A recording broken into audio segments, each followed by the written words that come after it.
The blizzard that swept through the Colorado Rockies in February 1889 would be remembered as the worst in territorial history.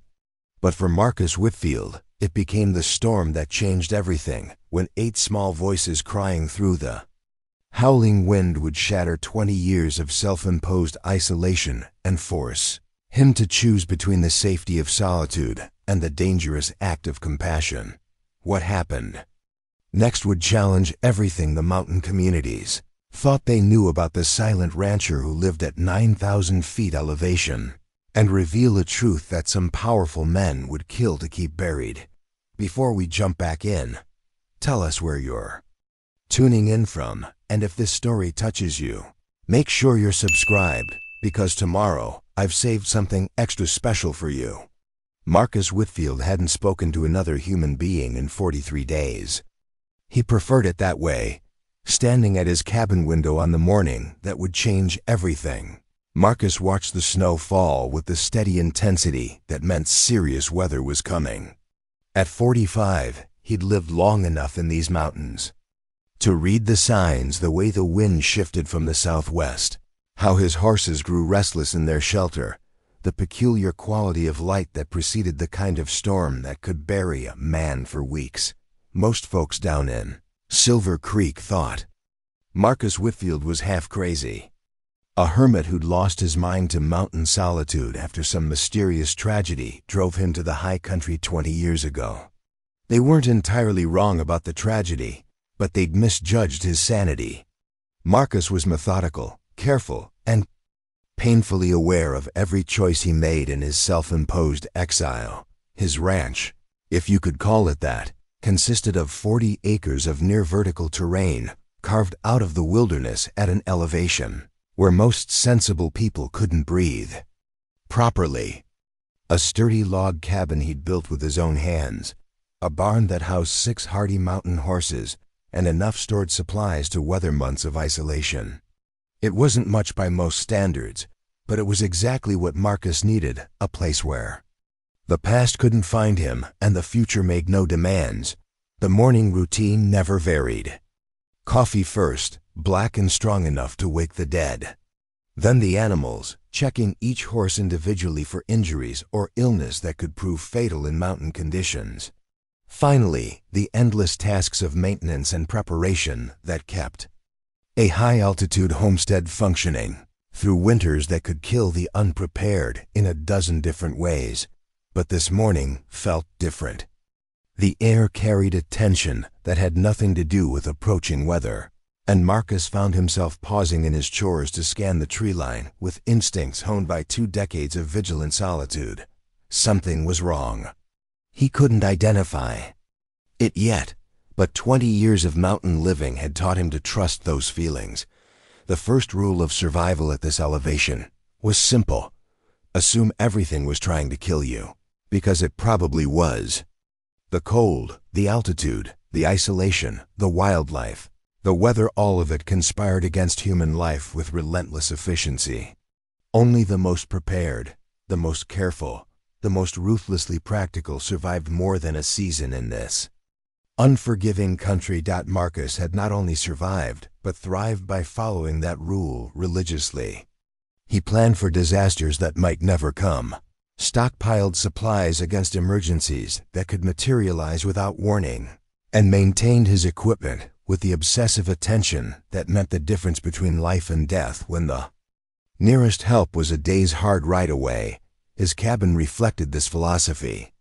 Every board had been cut and fitted with precision, every joint sealed against wind and moisture.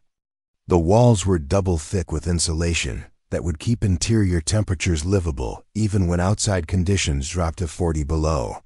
The roof was built to shed enormous snow loads without collapse.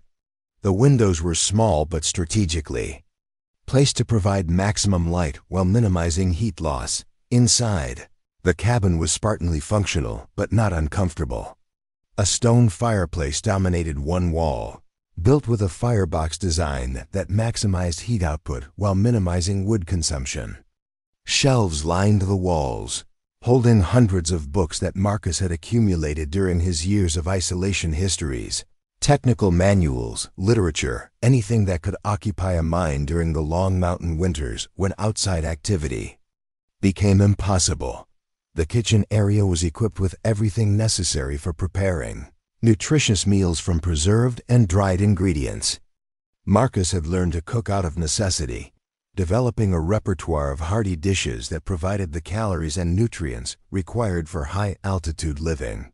He made his own bread, cured his own meat, and grew vegetables in a small greenhouse. Attached to the cabin's south side, most people who knew about Marcus Whitfield assumed he was just another mountain hermit who'd gone simple from too much solitude. They were wrong on almost every count. Marcus maintained a subscription to 3 newspapers, stayed current with political and economic developments, and corresponded regularly with suppliers in Denver who provided the manufactured goods he couldn't produce himself. He wasn't hiding from civilization so much as he was hiding from specific people who had very good reasons to want him dead. People with long memories and longer reach, who would never stop looking for the man who'd once been Captain Marcus Whitfield of the Union Army's Military Intelligence Division. The war had ended 24 years ago, but some secrets never stopped being dangerous. Marcus carried knowledge that certain powerful men would kill to protect, information that could destroy reputations, fortunes, and political careers if it ever became public. His survival depended on remaining invisible, forgotten, written off as just another casualty of a conflict that had broken more men than it had made. But invisibility required constant vigilance. Marcus monitored every approach to his property, knew the sound of every animal that moved through his territory, and could distinguish between natural mountain noises and the subtle signs of human intrusion. He'd chosen this location specifically because it offered excellent defensive positions and multiple escape routes, while remaining almost impossible to reach without specialized mountain skills. The horses were his early warning system and his escape plan. All 6 were mountain-bred animals capable of traveling through terrain that would challenge a mule. Marcus kept them in peak condition, their shoes properly set for ice and snow, their winter coats thick enough to provide natural insulation against severe cold. If he needed to disappear quickly, the horses could carry him deep into wilderness areas where pursuit would be impossible. His weapons were maintained with the same obsessive care as everything else. 3 rifles of different calibers for different purposes: hunting, long-range precision, and close-quarters defense. 2 pistols, 1 for daily carry and 1 as backup. A shotgun for situations where stopping power mattered more than accuracy. Hundreds of rounds of ammunition for each weapon, stored in waterproof containers and rotated regularly to ensure reliability. But Marcus hoped he'd never need the weapons for their original military purpose. He'd seen enough killing during the war to last several lifetimes, had participated in operations that still haunted his dreams, despite the passage of decades. The violence had been necessary then, or so he'd believed, but he'd lost his taste for it, along with his faith in the causes that had once seemed worth dying for. Now, as he completed his morning inspection of the property, Marcus felt the familiar weight of approaching weather in his bones. The barometric pressure was dropping rapidly, and the wind pattern suggested this storm would be significant even by mountain standards. He'd need to secure everything that could blow away, double-check his firewood supply, and prepare for possibly being snowed in for weeks. It was while gathering additional firewood from his carefully organized woodpile that Marcus first heard the sound that would change everything. Faint at first, barely audible above the rising wind, but unmistakably human. Voices calling out in distress, young voices, somewhere down the mountain from his position. Marcus froze, listening intently. Living alone for 2 decades had sharpened his hearing to an almost supernatural degree. He could distinguish between the call of different bird species, identify specific animals by their movement patterns, and detect human presence at remarkable distances. What he was hearing now was definitely human, definitely in trouble, and definitely coming from children. The smart thing would be to ignore it. Marcus had survived 20 years of isolation by avoiding exactly this kind of situation, unexpected encounters that could expose his location and identity to people who might ask dangerous questions. Every instinct developed during his years of hiding screamed at him to go inside, bar the door, and wait for whatever was happening down the mountain to resolve itself without his involvement. But the voices were getting weaker, not stronger, and the approaching storm would make any rescue attempt impossible once it hit in full force. Marcus found himself moving toward the edge of his property, following the desperate sounds through the increasingly thick snowfall. What he discovered at the bottom of a steep ravine about half a mile from his cabin would haunt him for the rest of his life. 8 children, none older than 12, huddled together in the meager shelter of a fallen tree. Their clothes were inadequate for mountain conditions, their faces blue with cold, their lips moving in prayers or pleas that were barely audible. Above the wind, they were Lakota, Marcus realized immediately. The distinctive beadwork on their clothing and the traditional patterns in their hair braiding marked them as clearly as uniforms. But what were Lakota children doing alone in the Colorado Rockies, hundreds of miles from any reservation, in the middle of winter? As he got closer, Marcus could see they were in desperate condition. Hypothermia was setting in, evidenced by their sluggish movements and the way they'd stopped shivering, always a dangerous sign. Without immediate intervention, they would be dead within hours, frozen solid in a mountain storm that showed no mercy to the unprepared. The oldest child, a boy who couldn't have been more than 11, spotted Marcus approaching and struggled to his feet. His voice was barely a whisper, but the words were clear enough. "We're freezing, sir. Please help us." Marcus stared at the 8 small faces looking up at him with desperate hope, knowing that his response to this moment would determine not just their fate, but his own.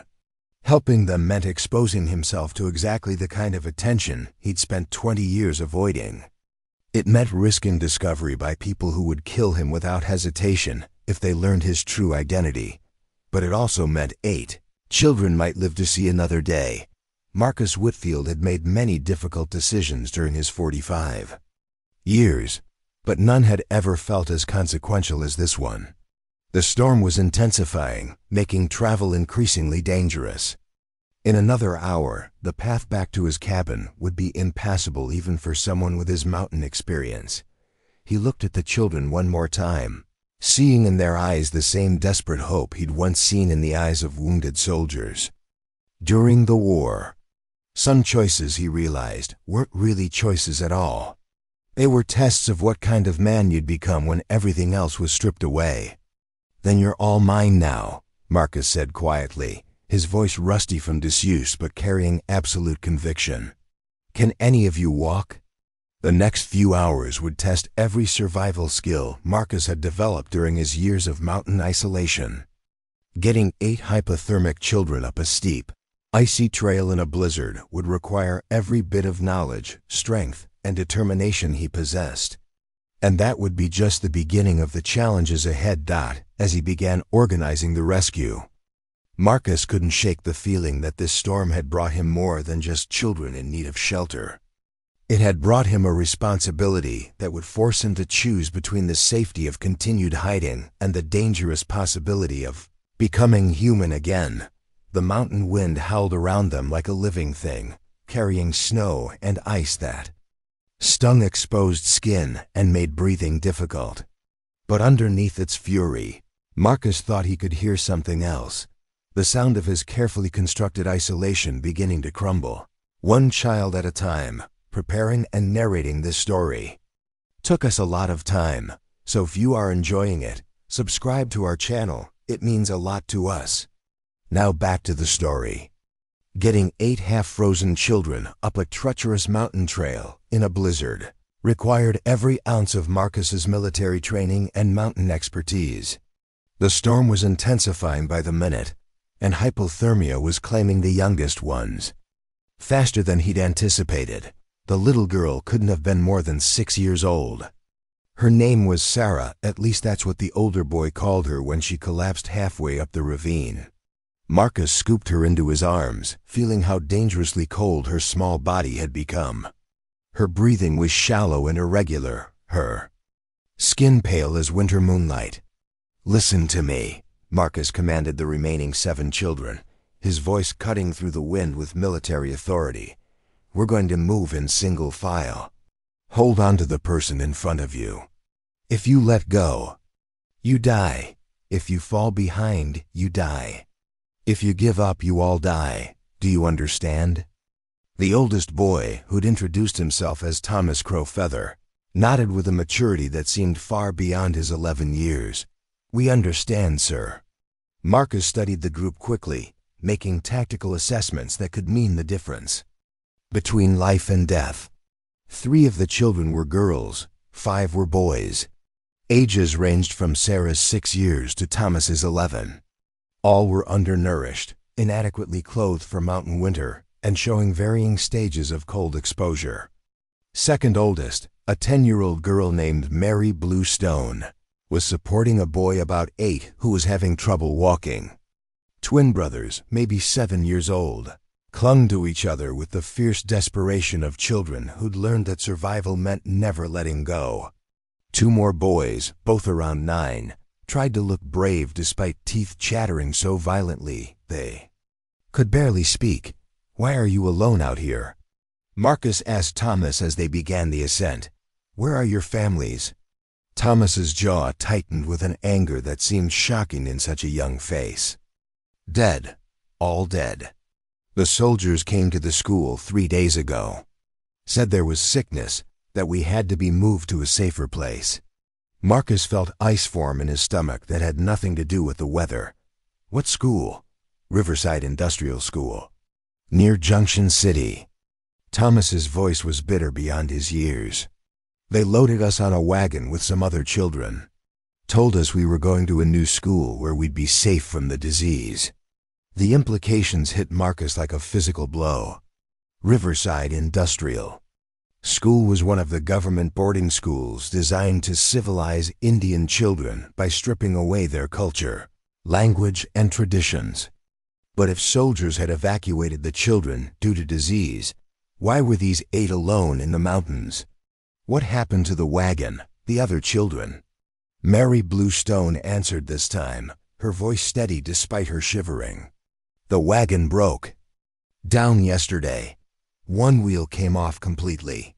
The soldiers said they were going for help, told us to stay with the wagon and keep warm. They never came back," added one of the twin boys. Marcus's military mind immediately identified several problems with this story. Experienced soldiers wouldn't leave children unattended in winter mountain conditions, especially not for more than a few hours. A broken wagon wheel could be repaired or improvised around. And Junction City was at least 80 miles from where he'd found them. "How long were you walking?" 2 days, Thomas said. "Maybe 3. We lost track after the first night." 2 days meant these children had been abandoned deliberately. Someone had left them to die in the wilderness, probably counting on the mountain winter to eliminate any witnesses to whatever had really happened at Riverside School. The realization filled Marcus with a cold fury that had nothing to do with the blizzard surrounding them. The climb to his cabin normally took Marcus about 20 minutes. With 8 hypothermic children, it took nearly 2 hours of the most dangerous and exhausting work he'd done since the war. The trail was steep and icy, with drop-offs that could kill even experienced climbers. Wind speeds were approaching 40 miles per hour, creating whiteout conditions that made navigation treacherous. Marcus had to carry Sarah the entire way, her small body growing lighter and colder with each step. Twice, other children collapsed from exhaustion and had to be helped by their companions. The twin boys, Daniel and David Ironcloud, took turns supporting each other when one grew too weak to continue. By the time they reached the cabin, Marcus was operating on pure determination and military discipline. His lungs burned from the altitude and exertion, his face was numb from cold, and his back ached from carrying Sarah while helping other children navigate the worst sections of trail. But they were alive. All 8 of them had made it to shelter before the storm reached its full fury. Marcus's cabin had never felt smaller. Designed for 1 occupant, it was suddenly housing 9 people, with 8 of them requiring immediate medical attention for hypothermia and exposure. The single room that had seemed spacious for a solitary man now felt crowded to the point of claustrophobia. "Everyone sit by the fire," Marcus ordered, immediately setting about building up the flames to maximum heat. Output: don't sit too close at first. Your skin needs to warm gradually, or you'll get frostbite blisters. He knew the drill for treating severe cold exposure from his military days. Gradual rewarming was essential. Too much heat too fast could cause more damage than the cold itself. While the children huddled around the fireplace, Marcus began preparing warm drinks and food that their systems could handle. Hot broth was the first priority. Marcus had a large pot of beef stock that he'd been planning to use for soup over the next few days. He diluted it with water to make it less rich, then added small pieces of bread to provide easily digestible calories.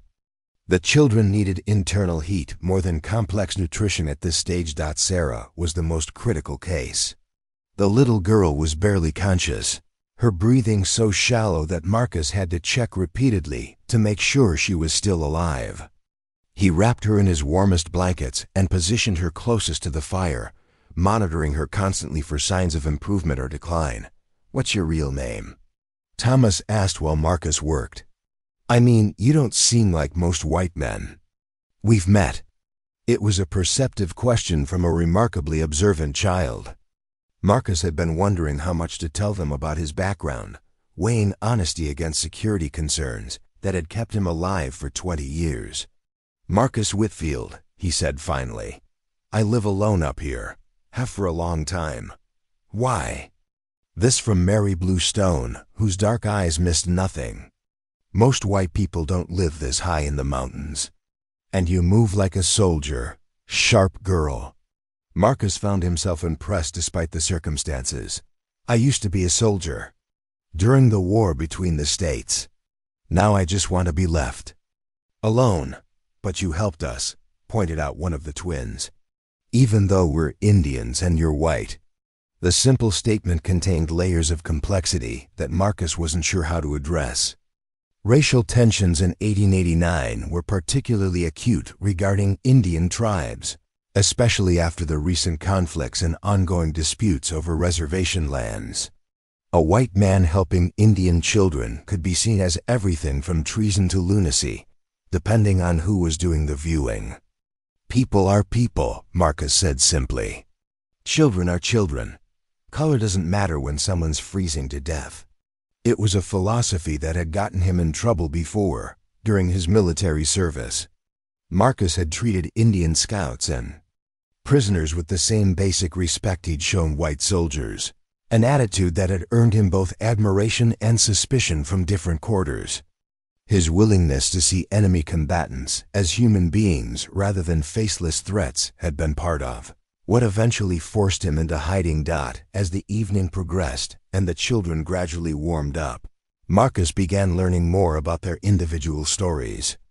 Each child had been taken from their family and placed in the Riverside Industrial School, part of the government's systematic attempt to kill the Indian and save the man through forced assimilation.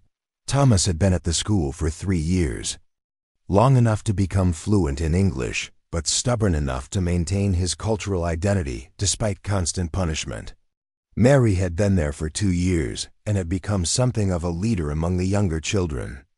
The twins had arrived only 6 months ago and still spoke primarily in Lakota, relying on the older children to translate. Sarah, the youngest, had been at the school for less than a month.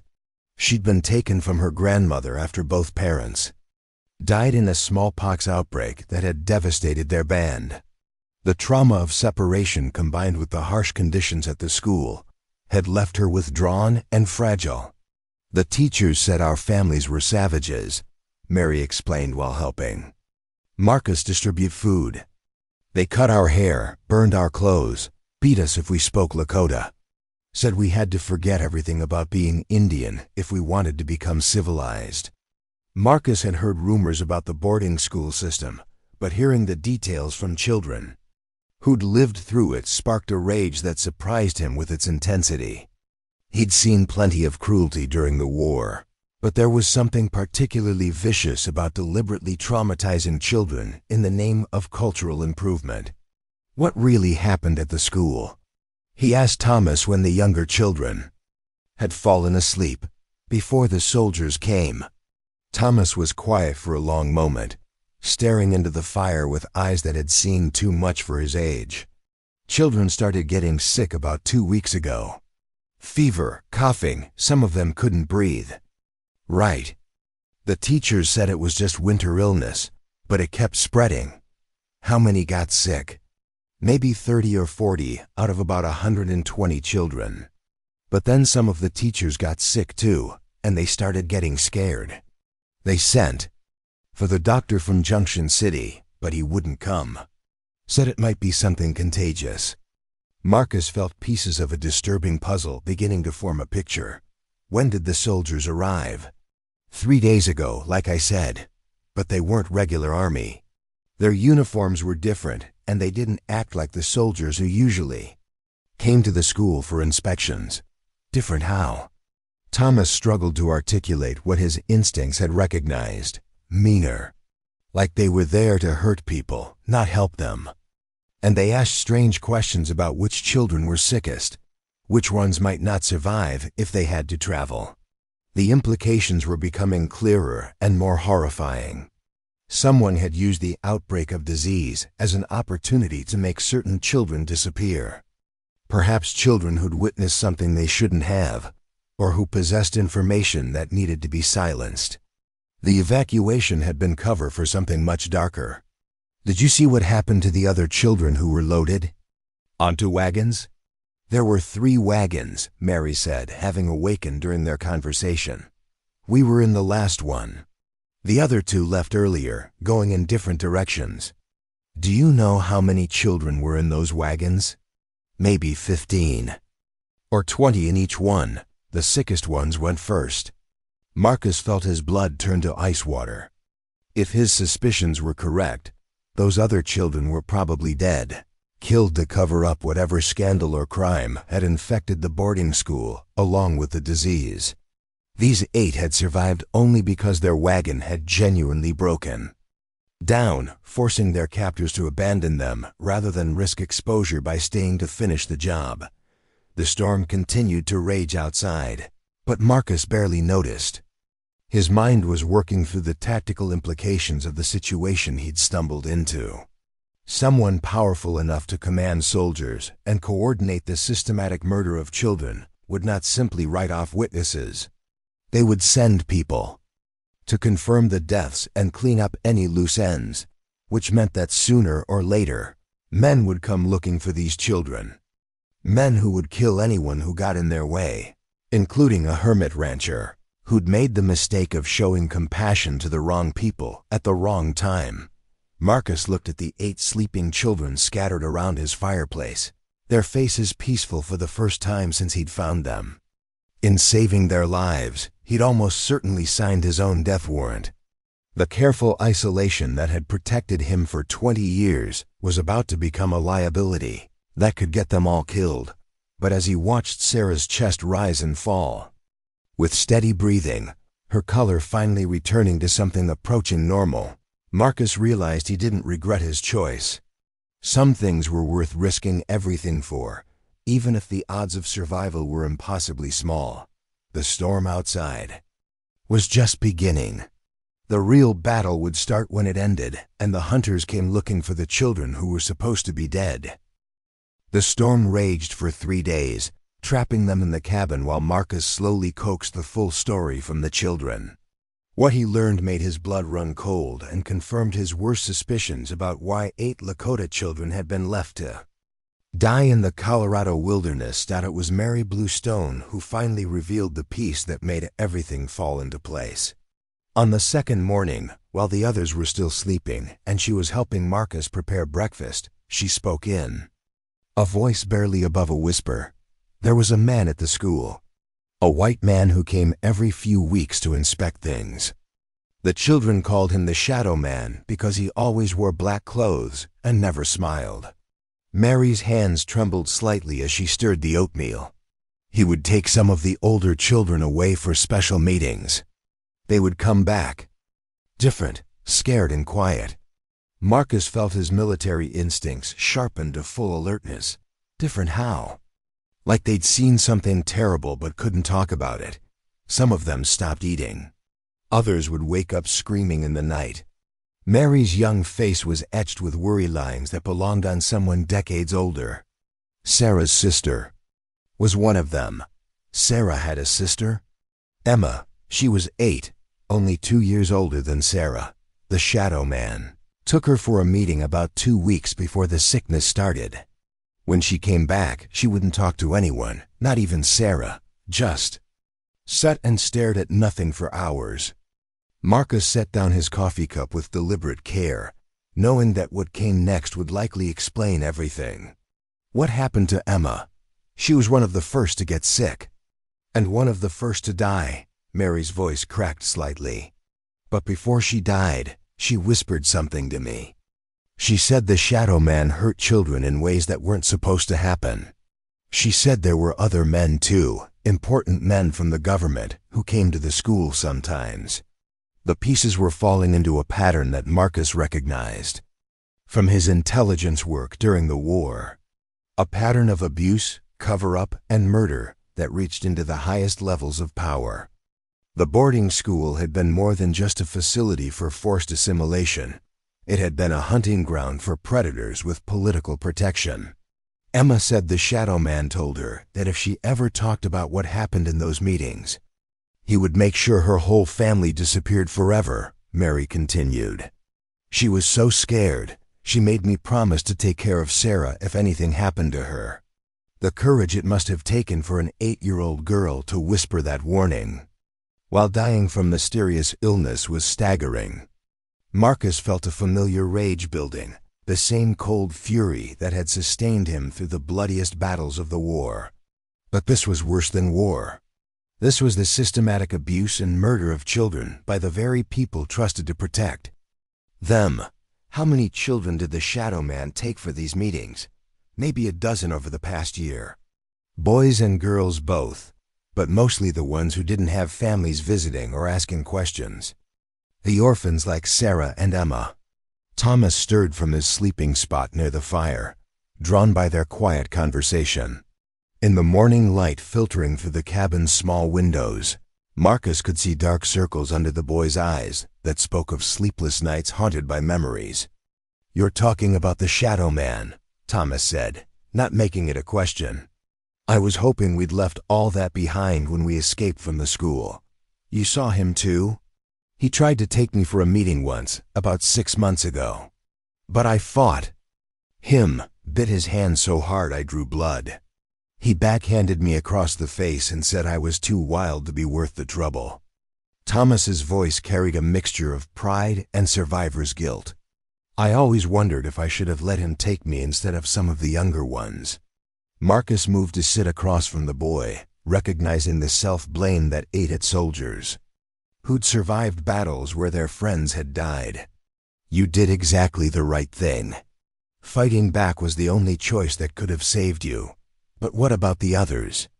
Emma and the rest?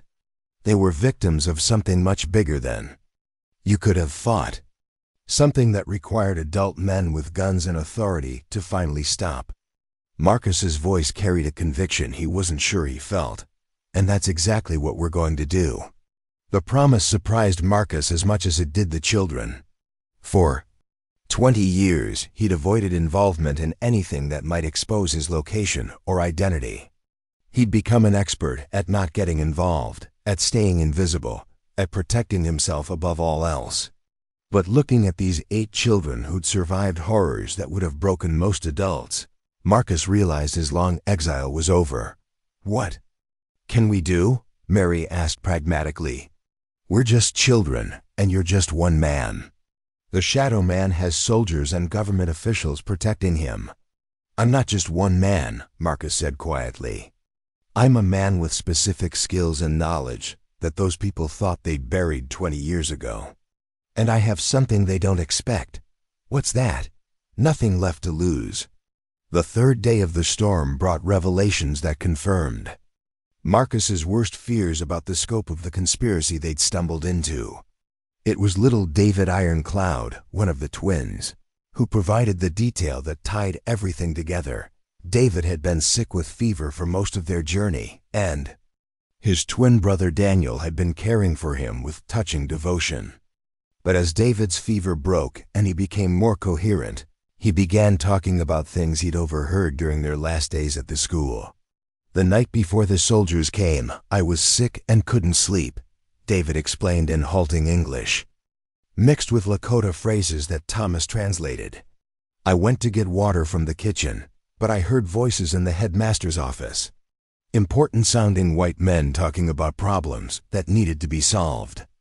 Marcus encouraged the boy to continue, knowing that children often overheard crucial information because adults didn't consider them significant enough to be careful around.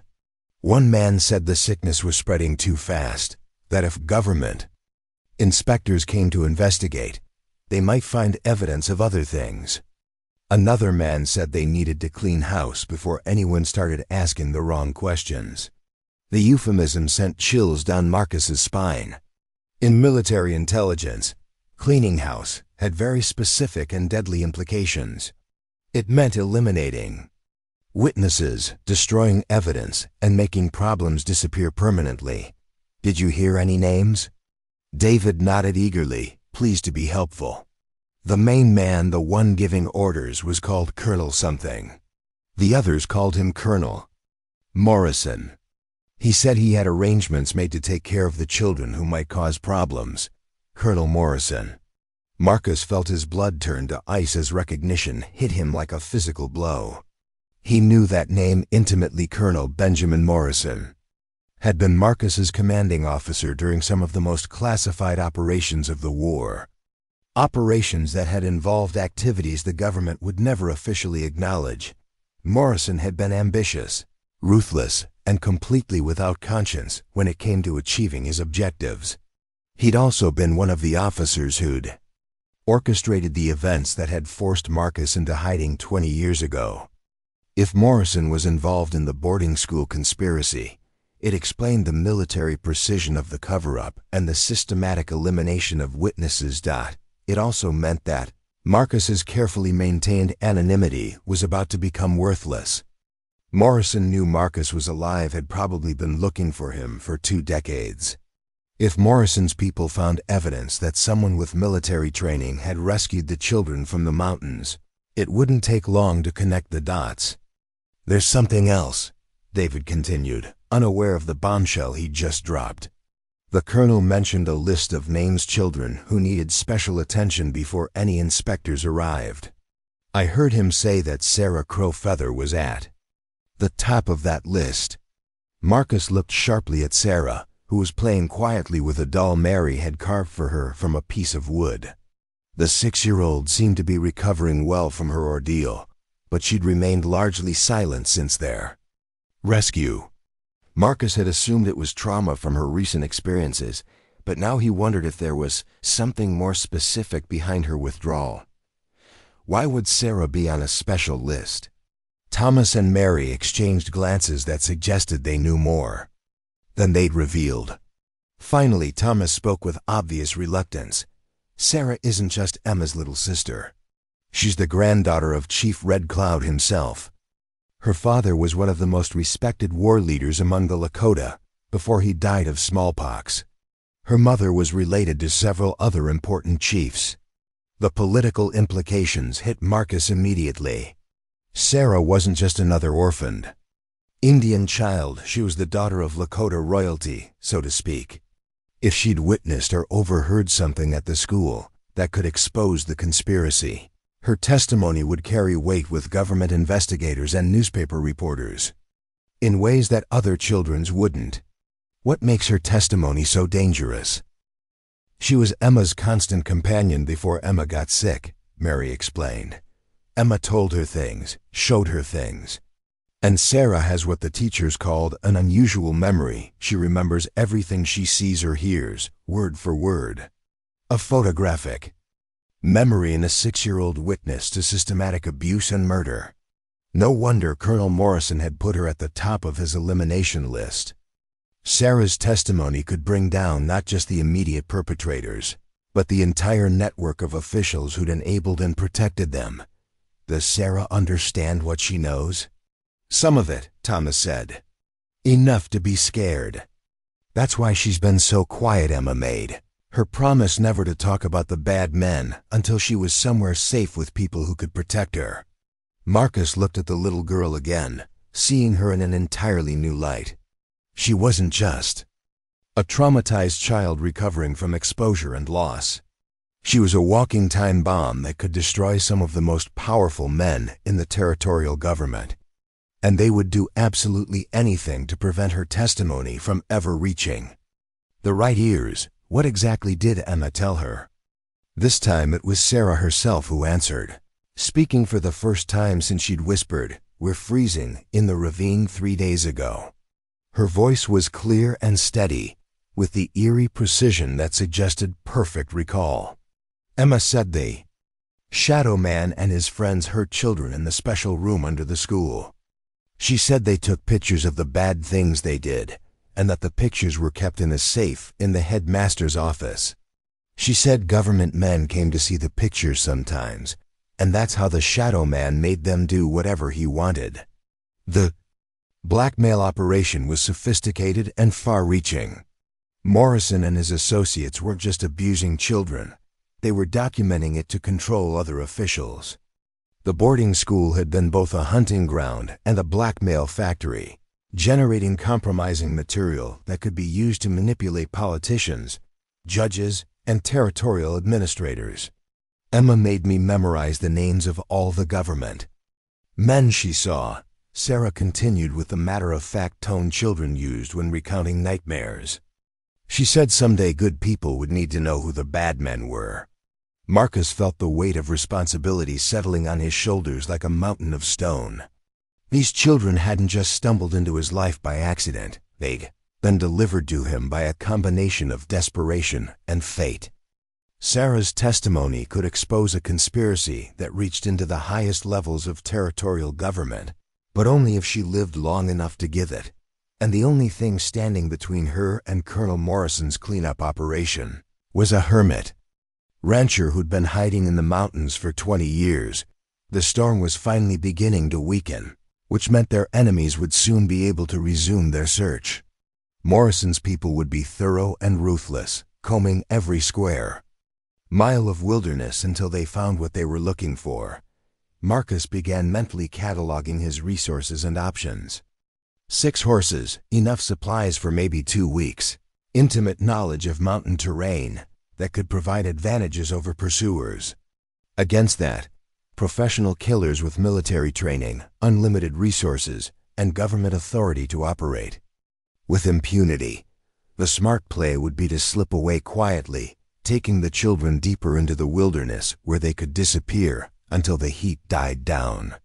But Marcus knew Morrison well enough to understand that the heat would never die down. The colonel would keep hunting until every witness was dead and every piece of evidence destroyed, which meant there was really only one option. They had to go on the offensive. Instead of running and hiding, they needed to get Sarah's testimony to people who could act on it before Morrison's forces could silence them permanently. It was exactly the kind of impossible mission that Marcus had spent 20 years trying to avoid. But as he looked at 8 brave children who'd already survived more than most adults could endure, he realized that some fights were worth taking on regardless of the odds. The question now was whether an aging hermit and 8 traumatized children could outmaneuver one of the most dangerous men Marcus had ever known. Their lives and the lives of countless other children would depend on the answer. The morning brought crystal clear skies and the kind of bitter cold that could kill exposed skin in minutes. It also brought the first sign that Colonel Morrison's hunters had found their trail. Marcus spotted the smoke from their signal fire, while conducting his dawn reconnaissance from the rocky outcrop behind his cabin. 3 thin columns rising from positions that formed a perfect triangle around his property, each about 2 miles away. Military precision positioning designed to coordinate a systematic search pattern. Professional work, Marcus muttered, recognizing tactics he'd helped develop during the war. Morrison's people had arrived during the night and established observation posts that could monitor every approach to the cabin. They weren't rushing in, they were taking time to study their target and plan their assault carefully, which meant they weren't entirely certain who they were dealing with yet. If Morrison had confirmed that Marcus Whitfield was the one harboring the children, those positions would be attack formations rather than surveillance posts. The fact that they were being cautious suggested Marcus still had the advantage of anonymity, at least temporarily, but that advantage wouldn't last long once they got a good look at how his property was organized. 20 years of military-grade defensive preparations would be impossible to hide from experienced eyes. "What do you see?" Thomas asked quietly from the cabin doorway. The boy had developed an uncanny ability to sense when Marcus was detecting threats, probably from years of hypervigilance at the boarding school. "Company," Marcus replied, keeping his voice calm. 3 groups positioned around us, military formation. They're taking their time to study the situation before making their move. Are they the same soldiers who took us from the school? Marcus studied the distant positions through his field glasses, noting details that confirmed his worst fears.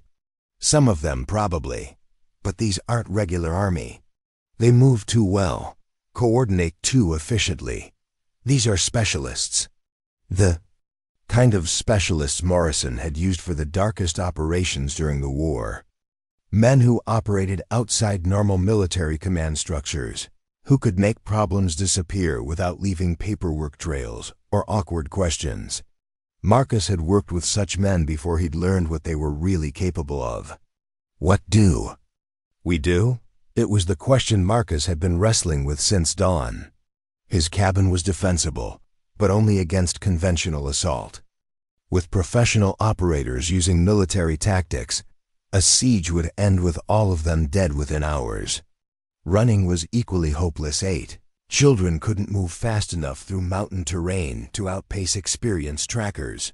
We do something they won't expect, Marcus said finally.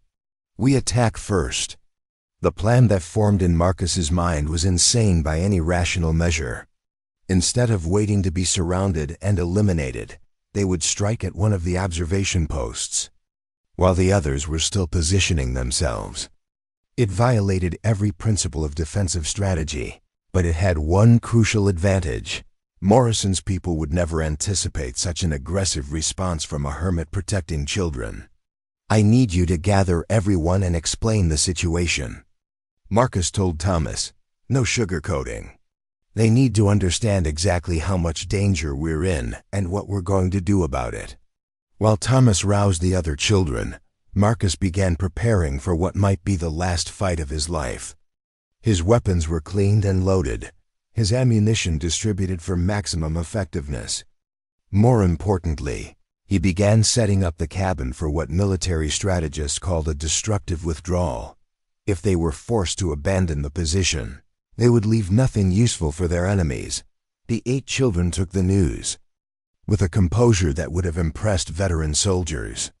They'd lived through enough trauma to understand that their survival depended on facing reality rather than hiding from it. You want us to help you attack trained killers? Mary asked, her voice steady despite the magnitude of what Marcus was proposing. I want you to help me survive long enough to get Sarah's testimony to people who can act on it, Marcus corrected. Fighting is just a tool we're going to use to achieve that goal.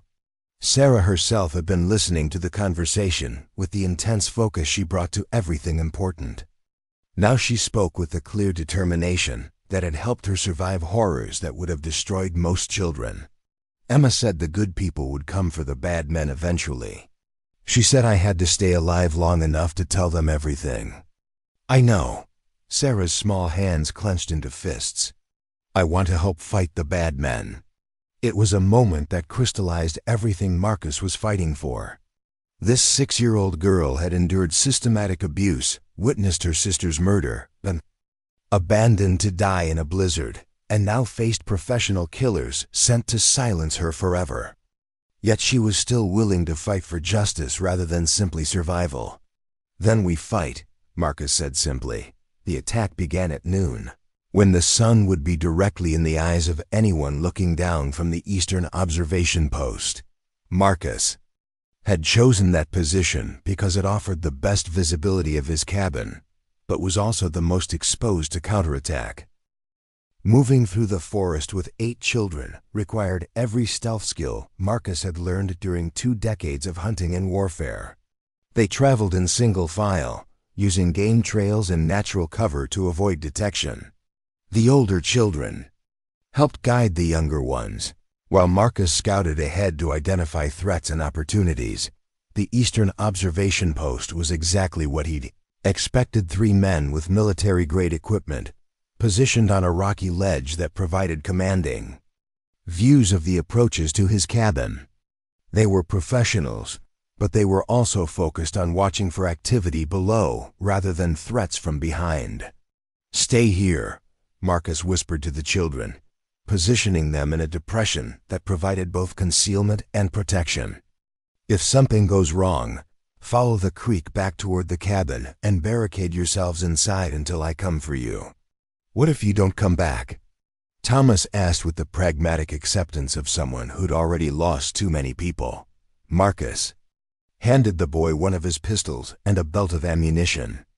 "Then you take the others and head north toward the Ute Reservation. Find Chief Coloro and tell him everything. He'll know what to do with Sarah's information."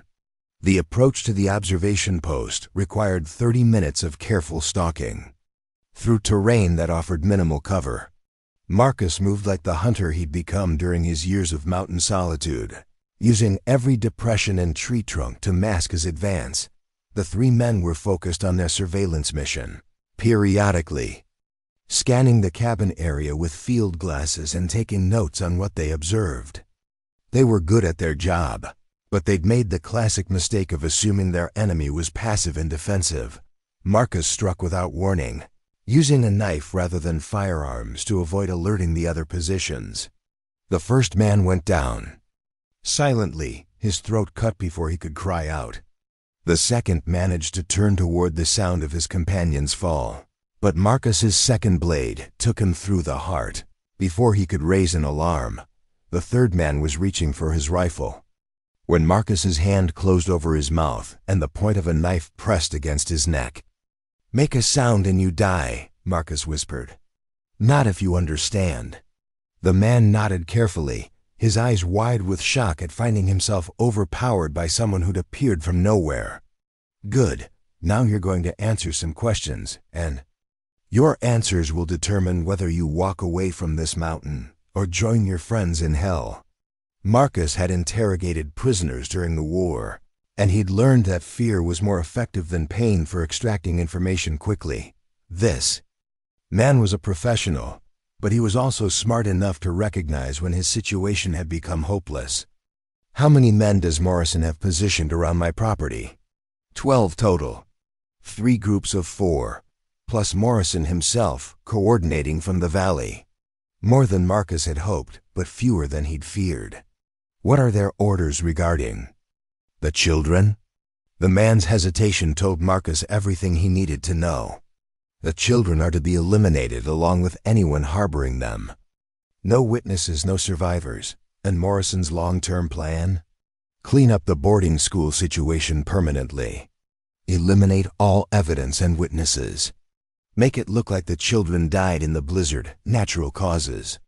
Marcus felt cold rage building in his chest. Morrison wasn't just covering up crimes, he was orchestrating genocide, systematically murdering children to protect a conspiracy that reached into the highest levels of government. "One more question," Marcus said quietly. "How did Morrison know to look for the children here?" "We followed the trail from where their wagon broke down. Tracked them through the storm to your property. Morrison said he thought he recognized the defensive setup around your cabin, but he wanted to be sure before making his move. So Morrison suspected but wasn't certain. That explained the cautious approach and surveillance rather than immediate assault. But it also meant time was running out before Morrison's suspicions turned into certainty. Marcus made his decision quickly.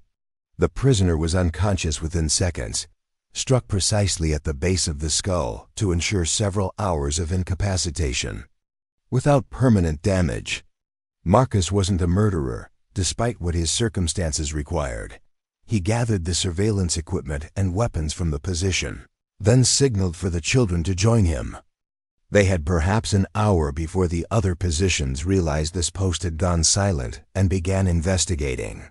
"Did you learn anything useful?" Mary asked as they made their way back toward the cabin.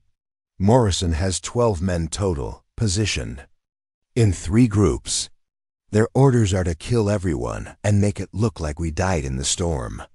Marcus's voice was matter-of-fact despite the horrific nature of what he was reporting. "We need to move fast if we're going to survive the next few hours." The return to the cabin was accomplished in half the time the approach had taken, urgency overriding caution.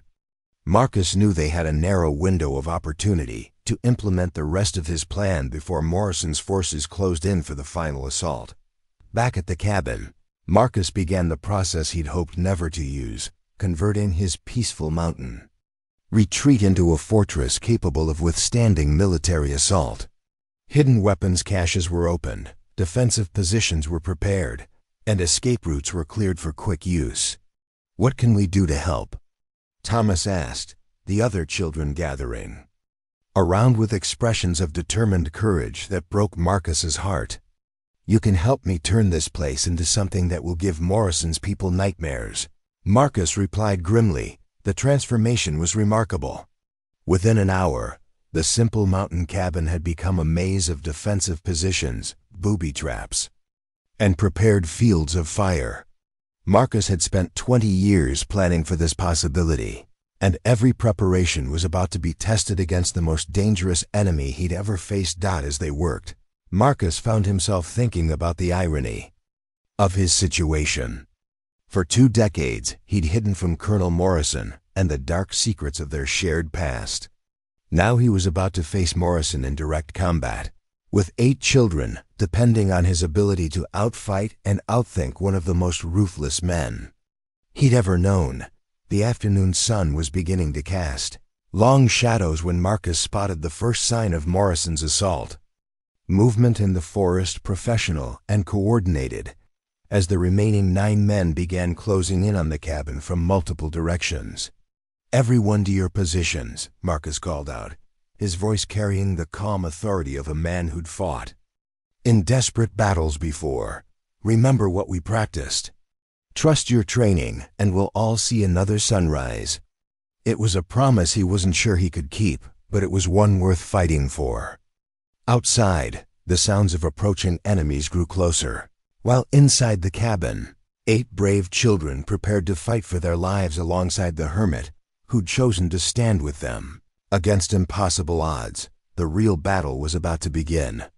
First shot shattered the cabin's eastern window at exactly 4:17 p.m., sending glass fragments across the floor where Sarah had been sitting moments before. Marcus had anticipated the angle of attack and moved her to safety just in time. "Stay low and stay calm," Marcus called out to the children positioned throughout the cabin. "They're testing our defenses. The real assault hasn't started yet."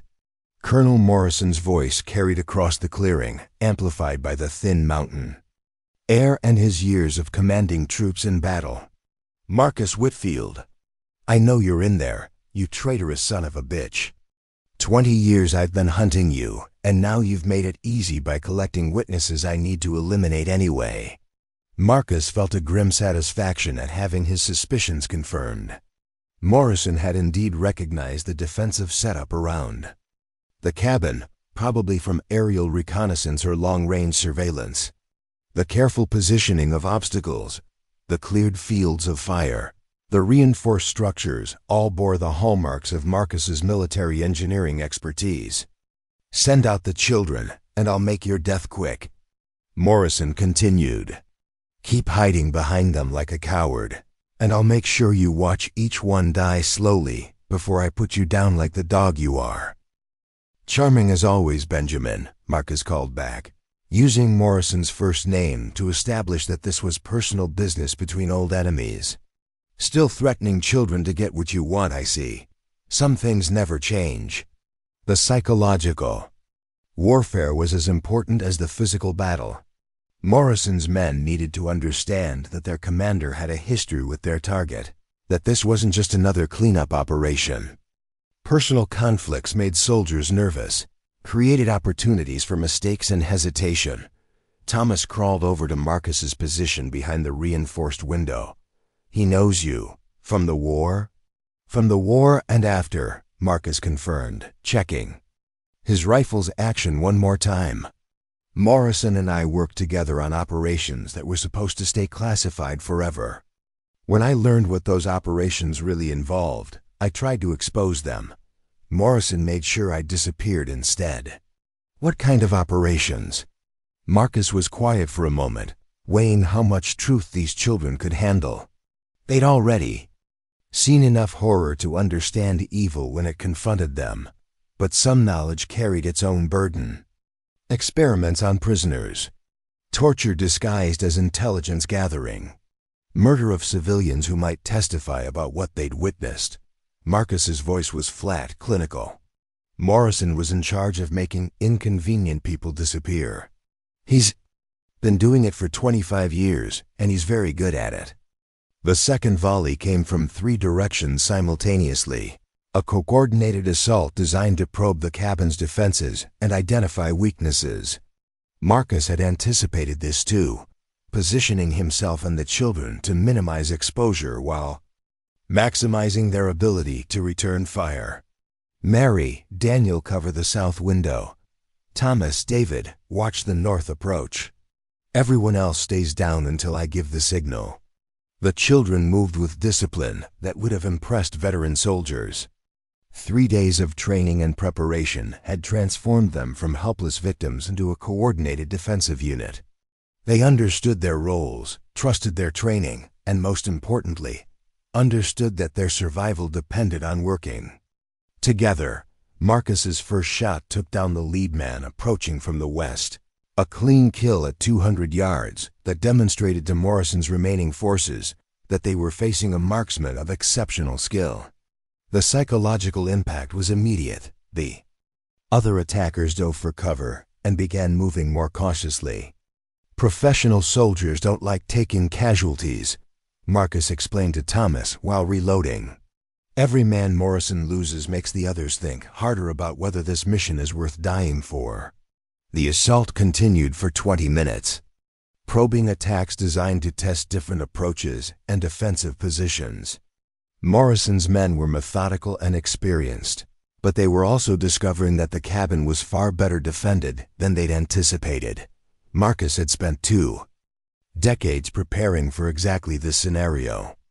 Every window was reinforced with steel plates that could stop rifle bullets. Every approach was covered by carefully positioned obstacles that forced attackers into predetermined kill zones. The cabin itself was built on a slight elevation that provided excellent fields of fire in all directions. More importantly, Marcus had prepared defensive positions for exactly this number of people. He'd always known that if discovery came, he might need to protect others alongside himself. The cabin's design reflected that possibility, with protected firing positions for up to 10 defenders. They're pulling back, Mary observed from her position at the south window, moving into the tree line. Marcus nodded grimly. Morrison's regrouping. He's probably calling in additional resources or planning a more sophisticated assault. This was just the opening move. It was during this lull that Sarah made her way over to Marcus's position, moving with the careful stealth they'd all learned over the past few days. I remember something else Emma told me, Sarah said quietly, about the Shadow Man and Colonel Morrison. Marcus gave her his full attention. Sarah's perfect memory had already provided crucial intelligence, and any additional information about Morrison could mean the difference between survival and death. Emma said she overheard the shadow man talking to Colonel Morrison about other places, other schools where they were doing the same bad things to children. She said they had a list of targets, and Riverside School was just one of many. The scope of the conspiracy was even larger than Marcus had imagined. Morrison wasn't just covering up crimes at a single boarding school. He was protecting a network of abuse that stretched across multiple institutions. The systematic murder of witnesses was happening on a scale that defied comprehension. Did Emma mention any specific locations? 3 schools in Colorado, 2 in Wyoming, 1 in Montana.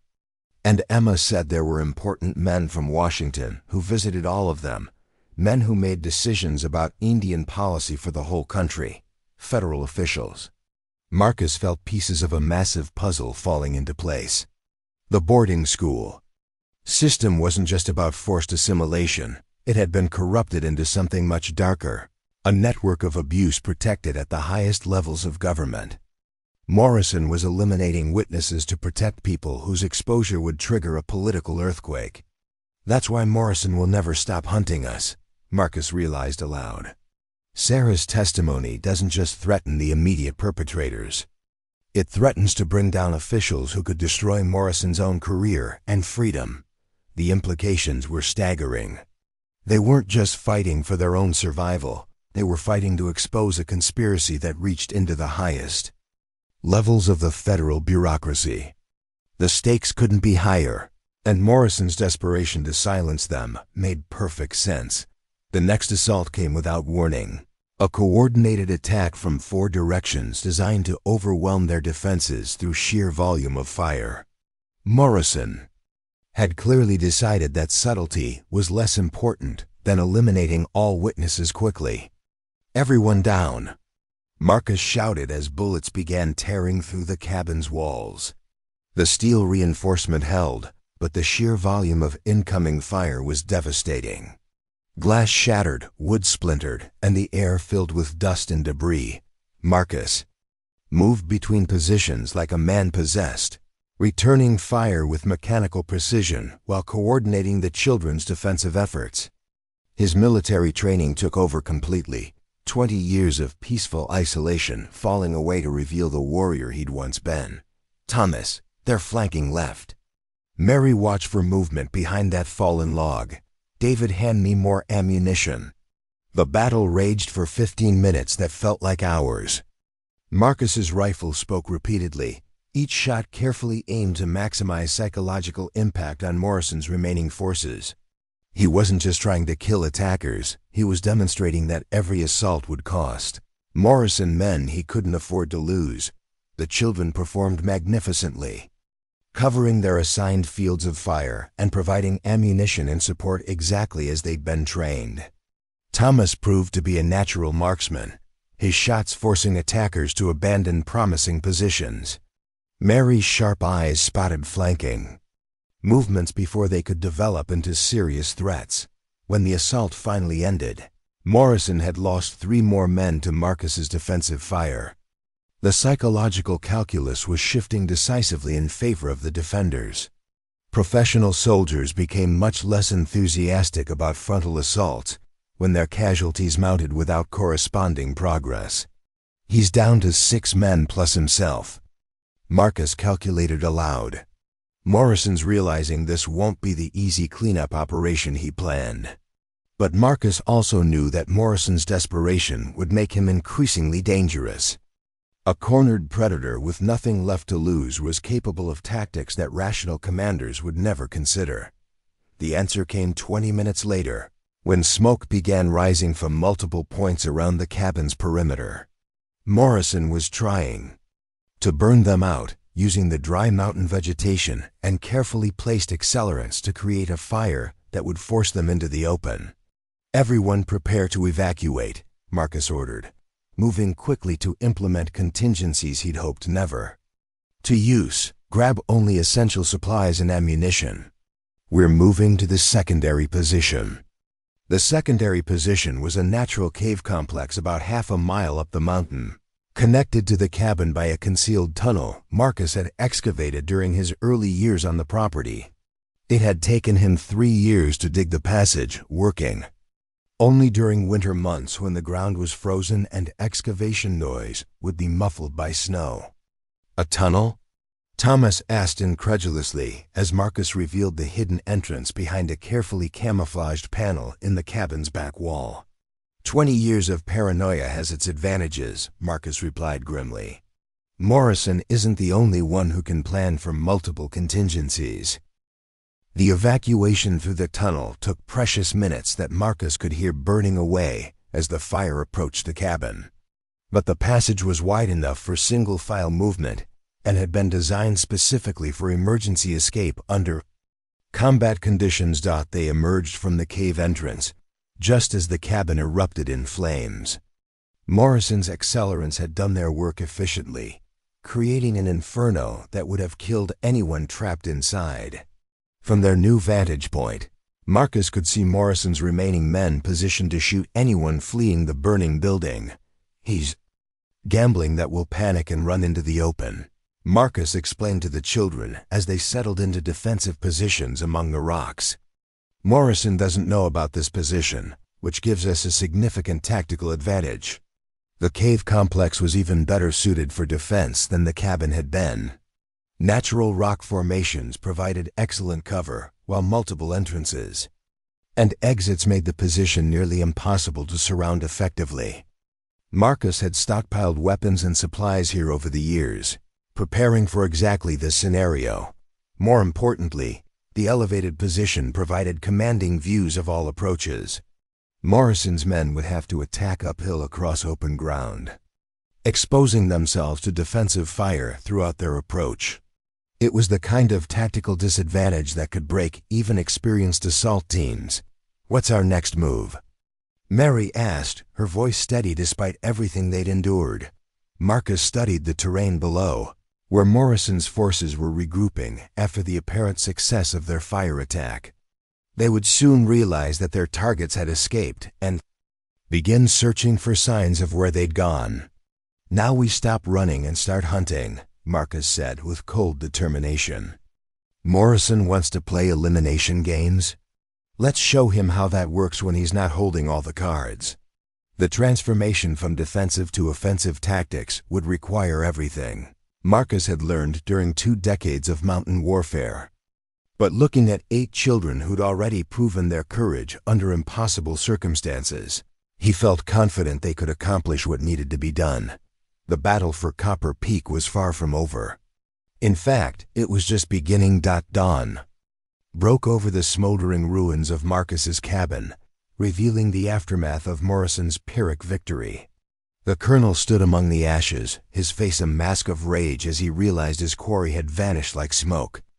7 men remained of his original 12, and their confidence was beginning to crack under the pressure of fighting an enemy who seemed to anticipate their every move.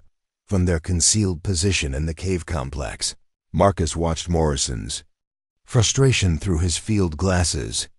The colonel was kicking through debris, searching for bodies that weren't there, his movements becoming increasingly erratic as the reality of his situation became clear. "He's starting to panic," Marcus observed quietly to Thomas, who was sharing watch duty. Morrison built his career on quick, clean operations. The longer this drags out, the more likely someone will start asking questions about where he is and what he's doing.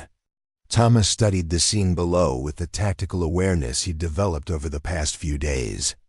How long before he calls for reinforcements? He can't. This operation is off the books.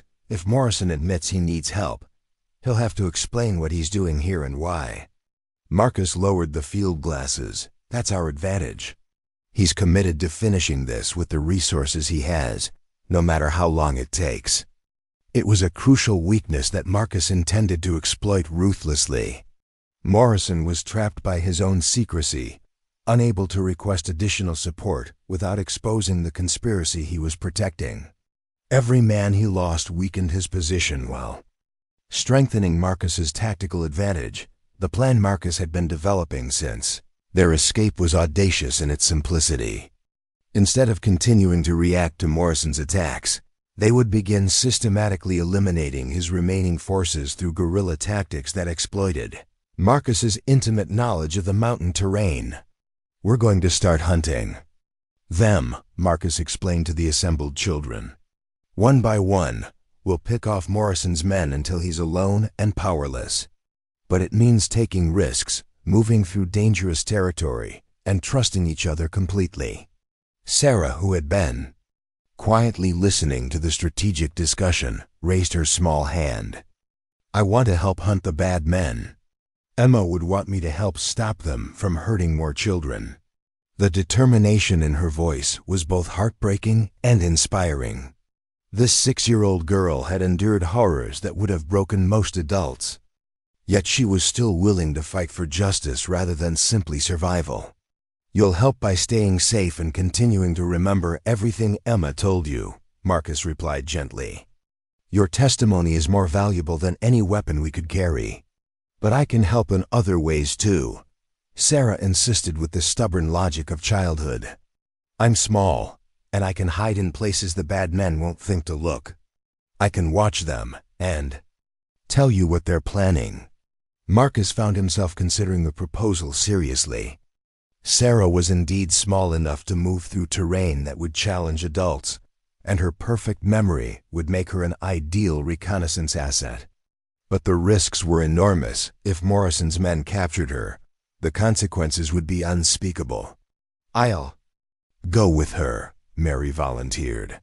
"2 of us together would be safer than 1 alone, and I can help her get back quickly if something goes wrong." The tactical situation was forcing Marcus to make decisions he'd never imagined.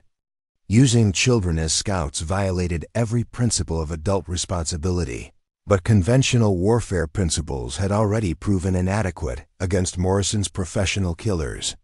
"If we do this, you follow orders exactly and retreat immediately. If there's any sign of danger," Marcus said finally, "your job is information gathering, not heroics. Understood?" Both girls nodded solemnly, understanding the weight of responsibility they were accepting. The first operation began that afternoon, targeting the most isolated of Morrison's remaining men.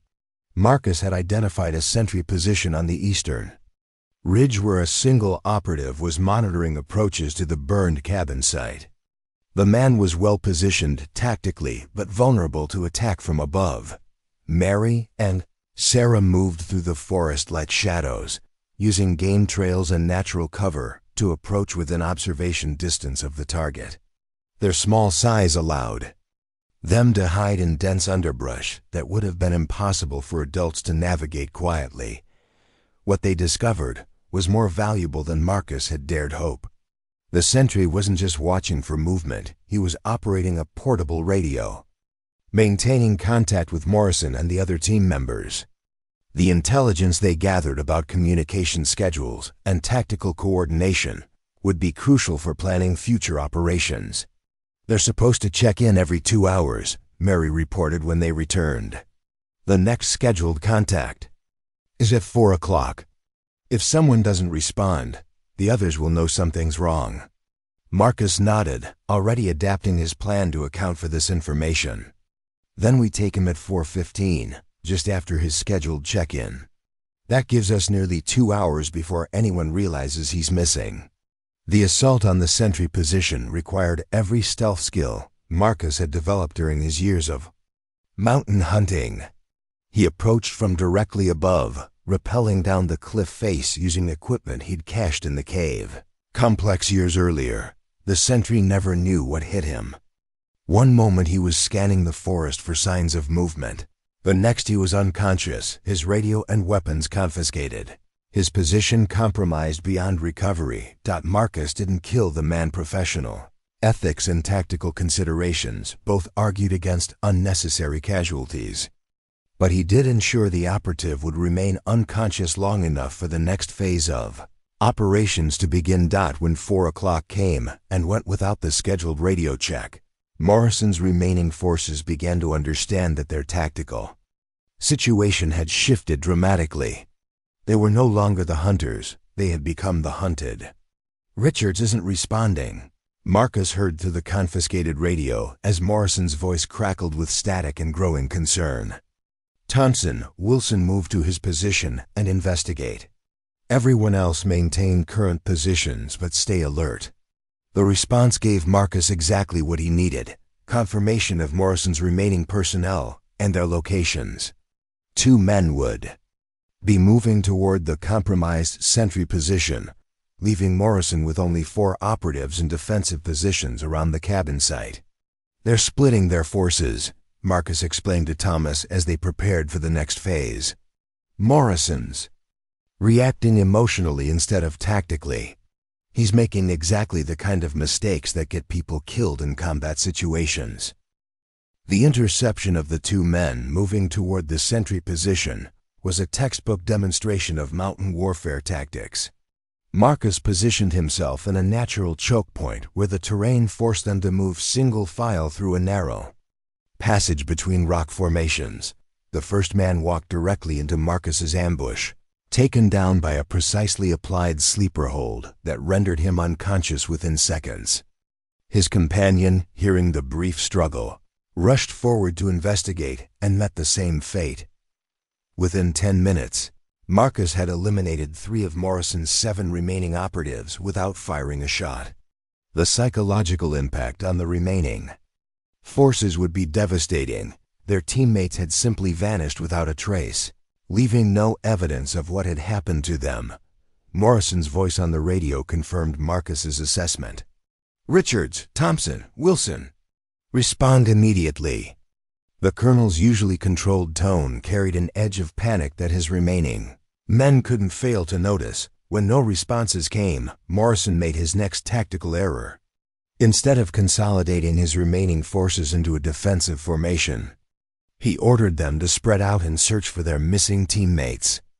It was exactly the kind of mistake that experienced soldiers avoided, but emotional stress was overriding Morrison's military judgment.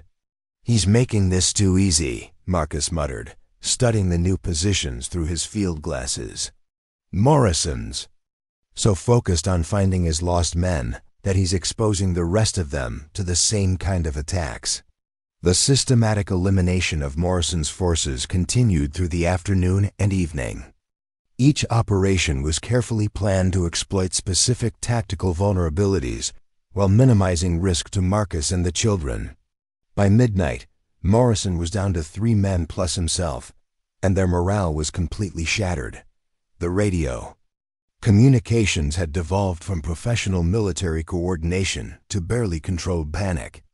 Morrison's remaining operatives were jumping at shadows, firing at imaginary threats, and making elementary mistakes that revealed their positions to anyone with the skill to exploit them. "This is how wars are really won," Marcus explained to the children as they monitored the enemy's disintegration from their secure position. "Not through dramatic battles, but through systematic pressure that breaks the enemy's will to fight." Thomas had been studying Morrison's remaining positions through the field glasses, his tactical understanding developing rapidly under Marcus's tutelage. "They're bunched up now, all 4 of them in that cluster of rocks near where the cabin used to be. They're scared to spread out anymore." It was the final phase Marcus had been waiting for. Morrison's forces were now concentrated in a single defensive position, but one that could be surrounded and isolated. They had food and water for perhaps another day, ammunition for a brief firefight, and morale that was collapsing by the hour. "Now, we finish this," Marcus announced, beginning preparations for the final assault. "Morrison came here to eliminate witnesses and cover up crimes against children. Time to show him what justice looks like when it has teeth." The plan for the final confrontation was elegant in its simplicity. Instead of a direct assault that could result in casualties among the children, Marcus would use psychological warfare to force Morrison's surrender. The colonel was trapped, demoralized, and running out of options. All that remained was applying the right pressure to make him crack completely. But as Marcus prepared to implement the final phase of his plan, Morrison's voice crackled over the Radio one last time, carrying the threat that changed everything. "Whitfield, I know you're listening. I've got one more card to play, you bastard. If you don't surrender yourself and the children within the next hour, I'm going to activate a contingency that will make what happened at Riverside School look like a picnic." The transmission sent ice through Marcus's veins as he realized Morrison still had resources they hadn't accounted for. Whatever the Colonel's final threat involved, it was serious enough to serve as a last resort option when everything else had failed. The children looked to Marcus for guidance, understanding that their situation had suddenly become more complex and dangerous than they'd realized. Outside their cave sanctuary, dawn was beginning to break over a battlefield where the real fight was just about to begin. Morrison's contingency plan revealed itself 30 minutes after his ultimatum, arriving in the form of black smoke rising from the valley below. Not the chaotic smoke of wildfire, but the deliberate, methodical smoke of structures being systematically destroyed. Marcus focused his field glasses on the distant flames and felt his blood turn to ice. Morrison wasn't just burning random buildings, he was torching the Lakota settlement at Pine Ridge, 20 miles south of their position. The smoke signals were unmistakable: homes, schools, and communal buildings going up in flames while tiny figures fled in panic across the grassland. "What is it?" Thomas asked, reading the horror in Marcus's expression. "Morrison's showing us what happens if we don't surrender," Marcus replied grimly. "He's burning Pine Ridge settlement. Every minute we hold out, more innocent people die." The tactical brilliance of Morrison's final gambit was as vicious as it was effective. The Colonel had anticipated that Marcus might gain the upper hand through guerrilla warfare, so he'd prepared a backup plan that exploited the one thing Marcus couldn't defend against his conscience. Sarah moved to Marcus's side, her small hand slipping into his much larger one. "Those are my people burning," she said quietly. "My grandmother's people. My cousins and aunts and uncles." The weight of responsibility threatened to crush Marcus's resolve. He'd spent 20 years avoiding exactly this kind of moral complexity, situations where any choice led to innocent suffering. But Morrison had found a way to force him back into the terrible mathematics of war, where survival required calculating the value of lives against strategic objectives. "How many people live at Pine Ridge?" Marcus asked, though he dreaded the answer. "Maybe 300, Thomas replied. "Families with children, elders who can't move fast, people who never hurt. Anyone. 300 lives against 9. By any rational calculation, the choice was obvious. But Marcus knew Morrison well enough to understand that surrender wouldn't actually save the Pine Ridge settlement. The Colonel would eliminate the witnesses and probably burn the settlement anyway to cover his tracks. "He's lying," Marcus said, with cold certainty. "Morrison will kill everyone regardless of what we do. Surrendering just makes his job easier." The radio crackled to life again, Morrison's voice carrying across the mountain air with the confidence of a man who believed he'd regained control of the situation. "I hope you're watching the show, Whitfield. Pine Ridge is just the beginning. I've got teams positioned near 4 other settlements. Every hour you delay, another one goes up in flames. Surrender now, and I'll call off the attacks. Keep playing hero, and watch the entire Lakota nation burn for your stubbornness." It was psychological warfare at its most brutal, designed to exploit every protective instinct Marcus possessed. Morrison understood that heroes could be manipulated through their desire to save innocent lives, even when logic dictated that cooperation would only enable greater atrocities. "What do we do?"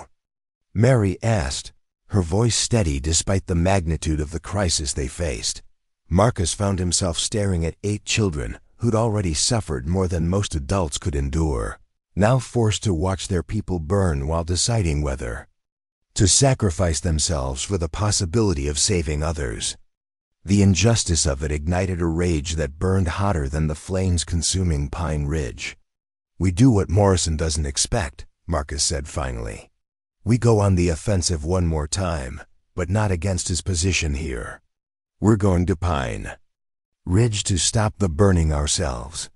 The plan that formed in Marcus's mind was insane by any conventional standard.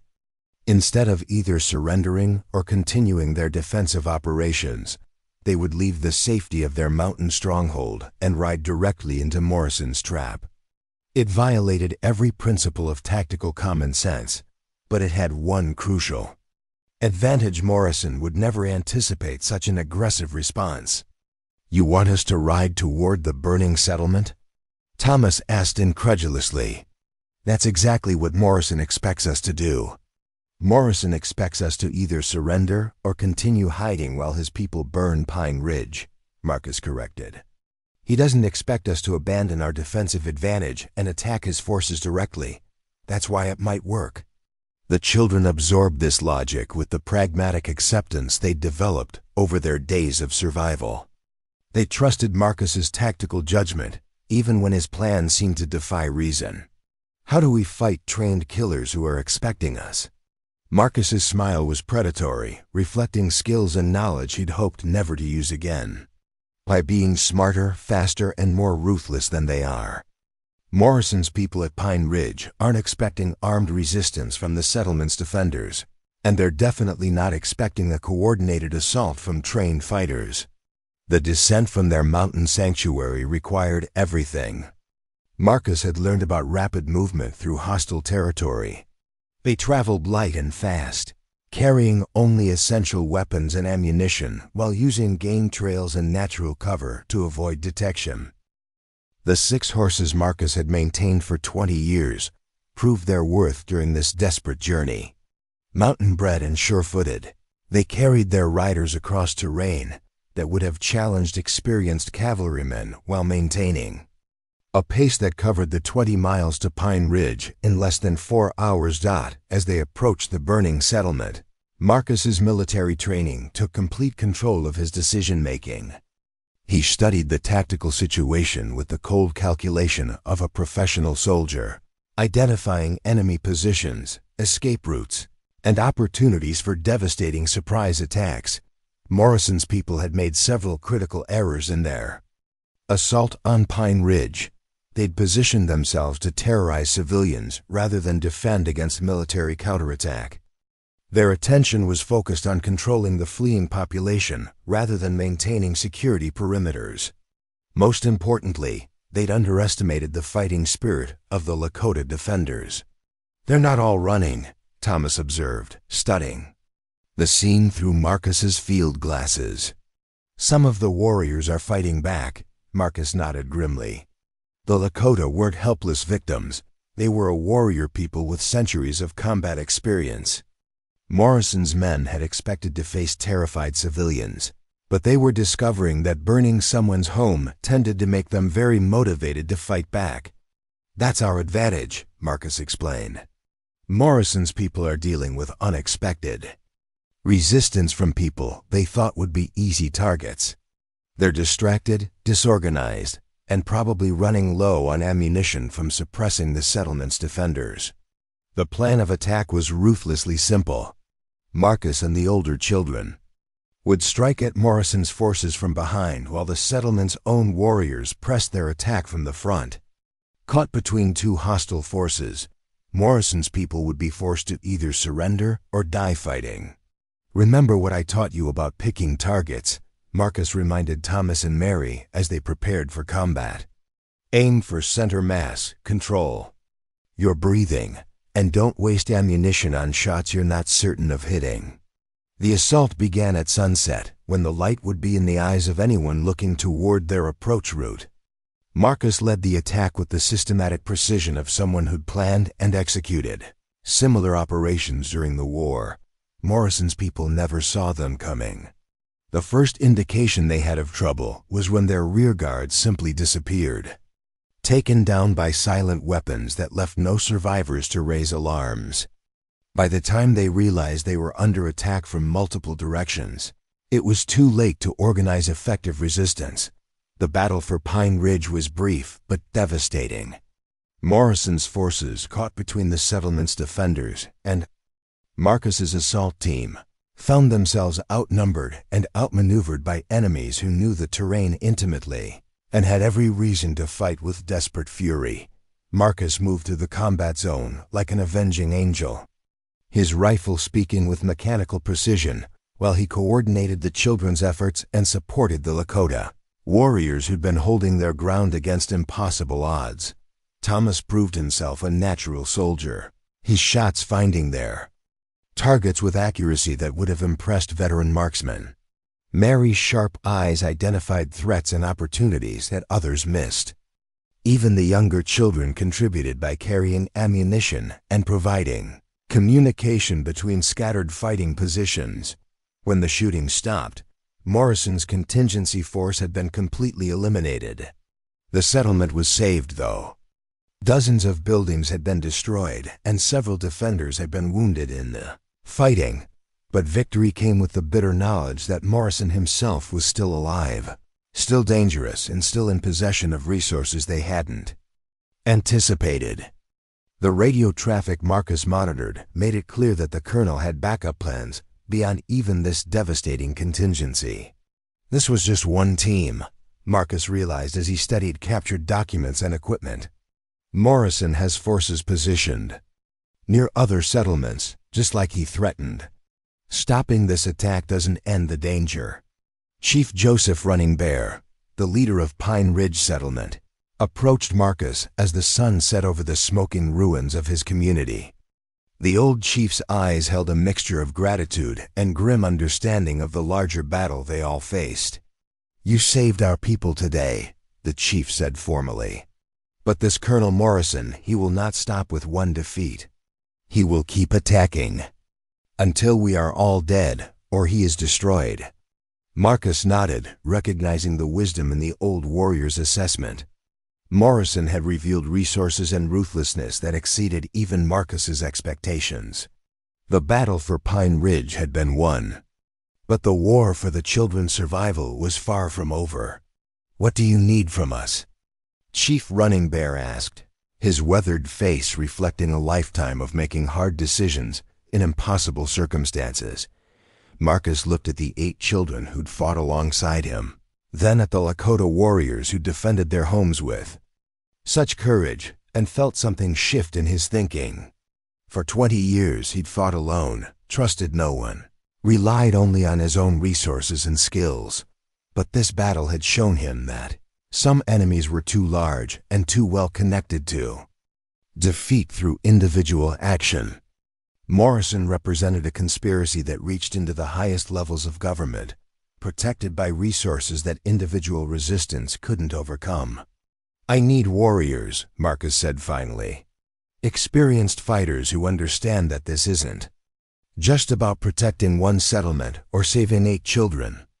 This is about stopping men who've been murdering innocent people for decades and will keep doing it until someone makes them stop." The alliance that formed around the smoking ruins of Pine Ridge would change everything about their struggle against Morrison's forces. They were no longer fugitives hiding in the mountains. They were the nucleus of a resistance movement that could strike back against government-sponsored atrocities. But Morrison had one more card to play, and when he played it, the stakes would escalate beyond anything they'd yet imagined. The real war was just beginning. The alliance forged in the ashes of Pine Ridge transformed everything about their war against Colonel Morrison. Within 48 hours of the settlement's defense, Chief Joseph Running Bear had assembled a war council that included representatives from 5 different Lakota bands, each bringing warriors hardened by decades of conflict with the U.S. military. Marcus found himself at the center of strategic discussions that would have been unthinkable just days earlier. The same man who'd spent 20 years avoiding human contact was now coordinating military operations with tribal leaders whose tactical knowledge rivaled any army commander he'd served under. Morrison's remaining forces have withdrawn to Fort Garrett, reported Standing Wolf, a war chief whose network of scouts covered hundreds of square miles. 23 men, including Morrison himself, positioned in a military compound with artillery support and telegraph communications to Washington. The fortress represented Morrison's final stronghold, but it also presented Marcus with an opportunity he'd never imagined possible. For 2 decades, he'd carried evidence of Morrison's war crimes documents, photographs, and testimony that could destroy the colonel's career and reputation. But he'd never had the resources to act on that evidence. Now, with 100 Lakota warriors at his disposal and 8 children whose testimony could expose a conspiracy reaching the highest levels of government, Marcus finally had the leverage needed to bring Morrison to justice. "We can't assault a military fort with the weapons we have," Chief Running Bear observed pragmatically. "Artillery and disciplined soldiers behind stone walls would slaughter us regardless of our courage. We're not going to assault the fort," Marcus replied, studying the tactical map they'd spread across the council lodge's floor. "We're going to make Morrison come to us, and we're going to do it by threatening something he values more than his own life." The plan that emerged from 3 days of intensive strategic discussions was elegant in its psychological complexity. Instead of attacking Morrison's position directly, they would target his reputation and political connections through a coordinated campaign of exposure and public testimony. Sarah's perfect memory would be the key weapon in this new kind of warfare. Her ability to recall exact conversations, specific dates, and precise details would provide the kind of evidence that could withstand legal scrutiny and newspaper investigation. But first, they needed to get her testimony to people with the authority and courage to act on it. "Federal Marshal William Henderson is due in Silver Creek next week," Marcus explained to the War Council. "He's investigating irregularities in Indian Bureau contracts, which means he already suspects corruption in the territorial administration. If we can get Sarah's testimony to him, along with the documentary evidence I've been carrying, Henderson could trigger a federal investigation that would expose Morrison's entire network." The plan required splitting their forces and coordinating operations across multiple locations simultaneously. Marcus would lead a small team including Sarah and the other children to Silver Creek, where they would meet with Marshal Henderson and provide testimony about the boarding school conspiracy. Meanwhile, Chief Running Bear would position his warriors to monitor Fort Garrett and prevent Morrison from interfering with the testimony or eliminating witnesses after the fact. It was a complex operation that required precise timing and absolute trust between allies who'd known each other for less than a week. "What if Morrison realizes what we're planning and moves to stop us?" Thomas asked during their final preparation meeting. "Then we'll find out whether justice is stronger than political corruption," Marcus replied grimly. "But we've come too far to back down now. Those children who died at Riverside School deserve better than to have their murders covered up forever." The journey to Silver Creek took 2 days through mountain terrain that tested both horses and riders. Marcus had chosen a route that avoided main roads and military patrols, using his intimate knowledge of the wilderness to keep their small party invisible to hostile forces. Sarah rode beside him throughout the journey, her small face reflecting a determination that would have impressed veteran soldiers. The 6-year-old girl understood the importance of what they were attempting and the personal risks involved in challenging men with the power to destroy entire communities. "Are you scared?" Marcus asked her during a rest stop on their 2nd day of travel.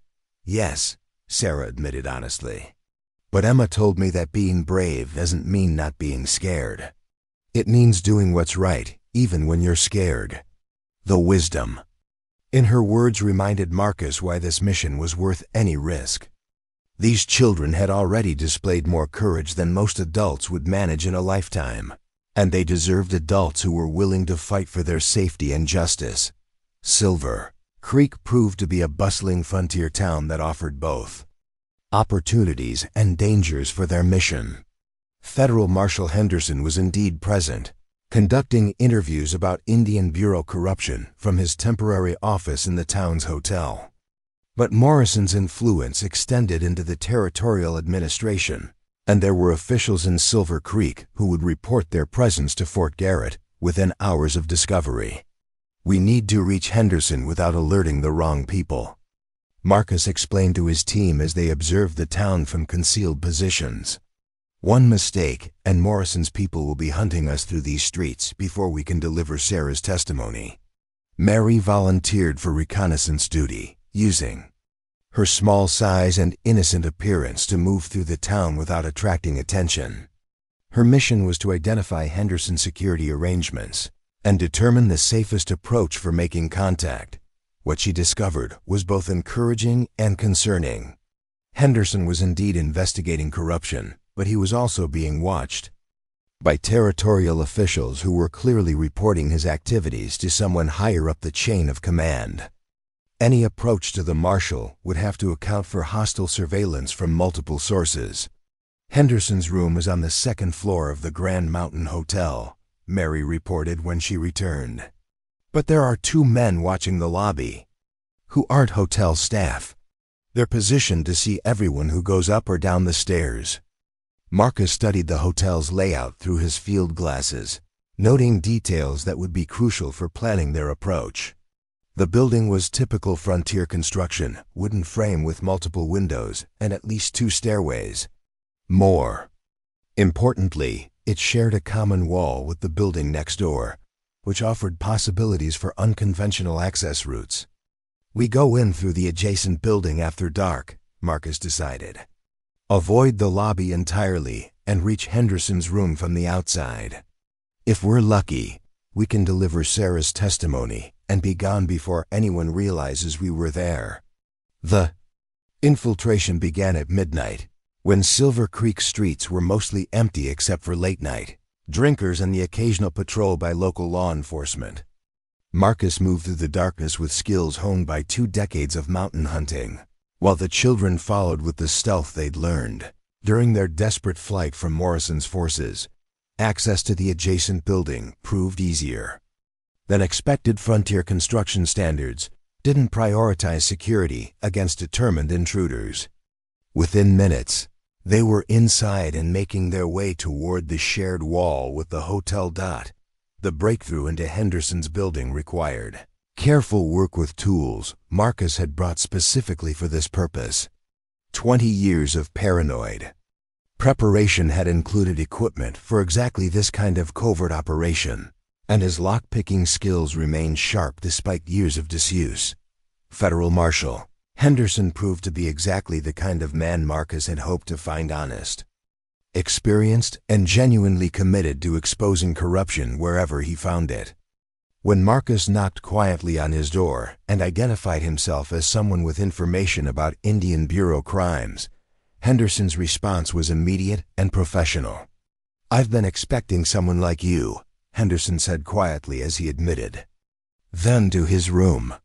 "The irregularities I've been investigating suggest systematic corruption at levels that require federal intervention." Sarah's testimony proved to be even more devastating than Marcus had anticipated. Her perfect memory allowed her to provide exact quotes from conversations she'd overheard, specific dates when crimes had occurred, and detailed descriptions of officials who'd participated in the conspiracy. "This shadow man you describe," Henderson said after listening to Sarah's account, "can you identify him from photographs?" Sarah nodded confidently, and Henderson produced a collection of official portraits from territorial administrators. Her identification of Deputy Territorial Governor Harrison Blackwood sent shockwaves through the room. Blackwood was one of the most powerful political figures in Colorado, with connections reaching all the way to Washington. The boarding school conspiracy involves people at the highest levels of territorial government, Marcus explained, providing Henderson with the documentary evidence he'd carried for 20 years. "Morrison is just the military enforcement arm. The real power behind this operation comes from political figures who've been using the schools as hunting grounds while building blackmail networks to control other officials." Henderson studied the documents with the attention of someone who understood their implications completely. Bank records, communication logs, and photographic evidence painted a picture of corruption that reached into Congress itself. This evidence could bring down the entire Turiel administration, Henderson said grimly. But it also means that everyone involved will do anything to prevent it from becoming public. You're all in mortal danger just by being here. As if summoned by his words, the sound of boots on the hotel's wooden stairs announced the arrival of unwanted visitors. Marcus moved immediately to the window, recognizing the disciplined cadence of military movement. Morrison's people, he confirmed, counting at least 6 men positioning themselves around the hotel. They found us.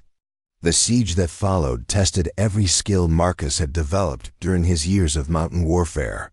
Henderson's room was defensible but not escape-proof, and Morrison's forces had positioned themselves to prevent any attempt at flight through conventional routes. There's a laundry chute that leads to the basement, Henderson observed, studying their tactical situation with professional assessment. From there, tunnel access to the neighboring buildings. It's not dignified, but it might get you out alive. The escape through Silver Creek's underground infrastructure was harrowing but successful. Marcus led the children through a maze of tunnels and basements that connected most of the town's commercial district, using routes that bootleggers and smugglers had developed over the years. They emerged 3 blocks from the hotel just as Morrison's assault on Henderson's room reached its climax.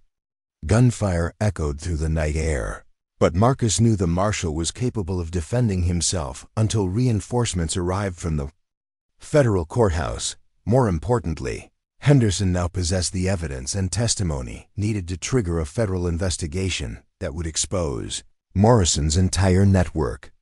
Sarah's perfect recall had provided the kind of detailed, specific information that could withstand legal scrutiny and political pressure.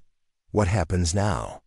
Thomas asked as they made their way toward the horses they'd concealed outside town.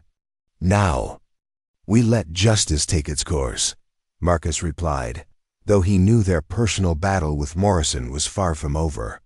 Henderson will use Sarah's testimony to obtain federal warrants.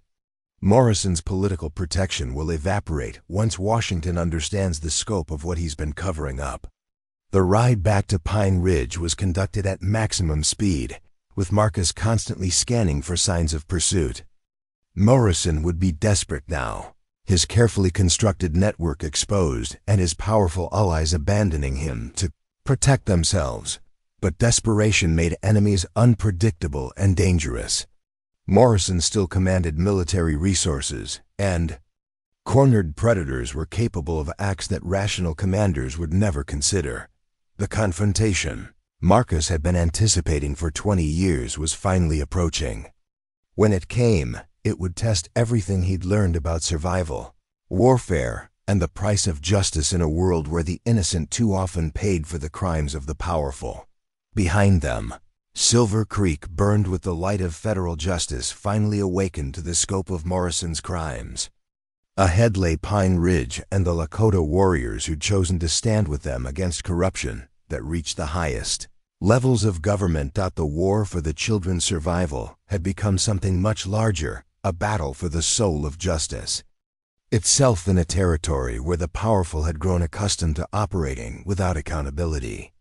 Whatever came next would determine whether courage and truth could triumph over systematic evil, or whether Morrison's network would prove too entrenched to defeat. The final confrontation was coming, and everything they'd fought for would be decided in the crucible of that ultimate battle. The telegram that changed everything arrived at Pine Ridge 3 days after their escape from Silver Creek. Federal. Marshal Henderson's message was brief but decisive. Warrants issued. Morrison relieved of command. Blackwood arrested. Federal troops en route to secure evidence and protect witnesses. Marcus read the telegram aloud to the assembled war council, feeling 20 years of tension finally beginning to release from his shoulders. The legal machinery of justice had been set in motion, triggered by Sarah's perfect testimony and the documentary evidence he'd carried through 2 decades of hiding. But Chief Running Bear's expression remained troubled as he studied reports from his scouts. Morrison may be stripped of official authority, but he still has loyal men and personal resources. Cornered animals are often the most dangerous. The old chief's wisdom proved prophetic within hours. Morrison's response to his disgrace wasn't surrender or flight. It was a final, desperate assault on Pine Ridge designed to eliminate all witnesses before federal troops could arrive to protect them.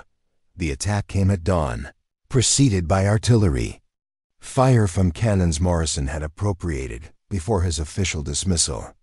The settlement's defenders scattered for cover as shells exploded among the lodges, sending fragments of wood and stone flying through the morning air. "He's brought everything."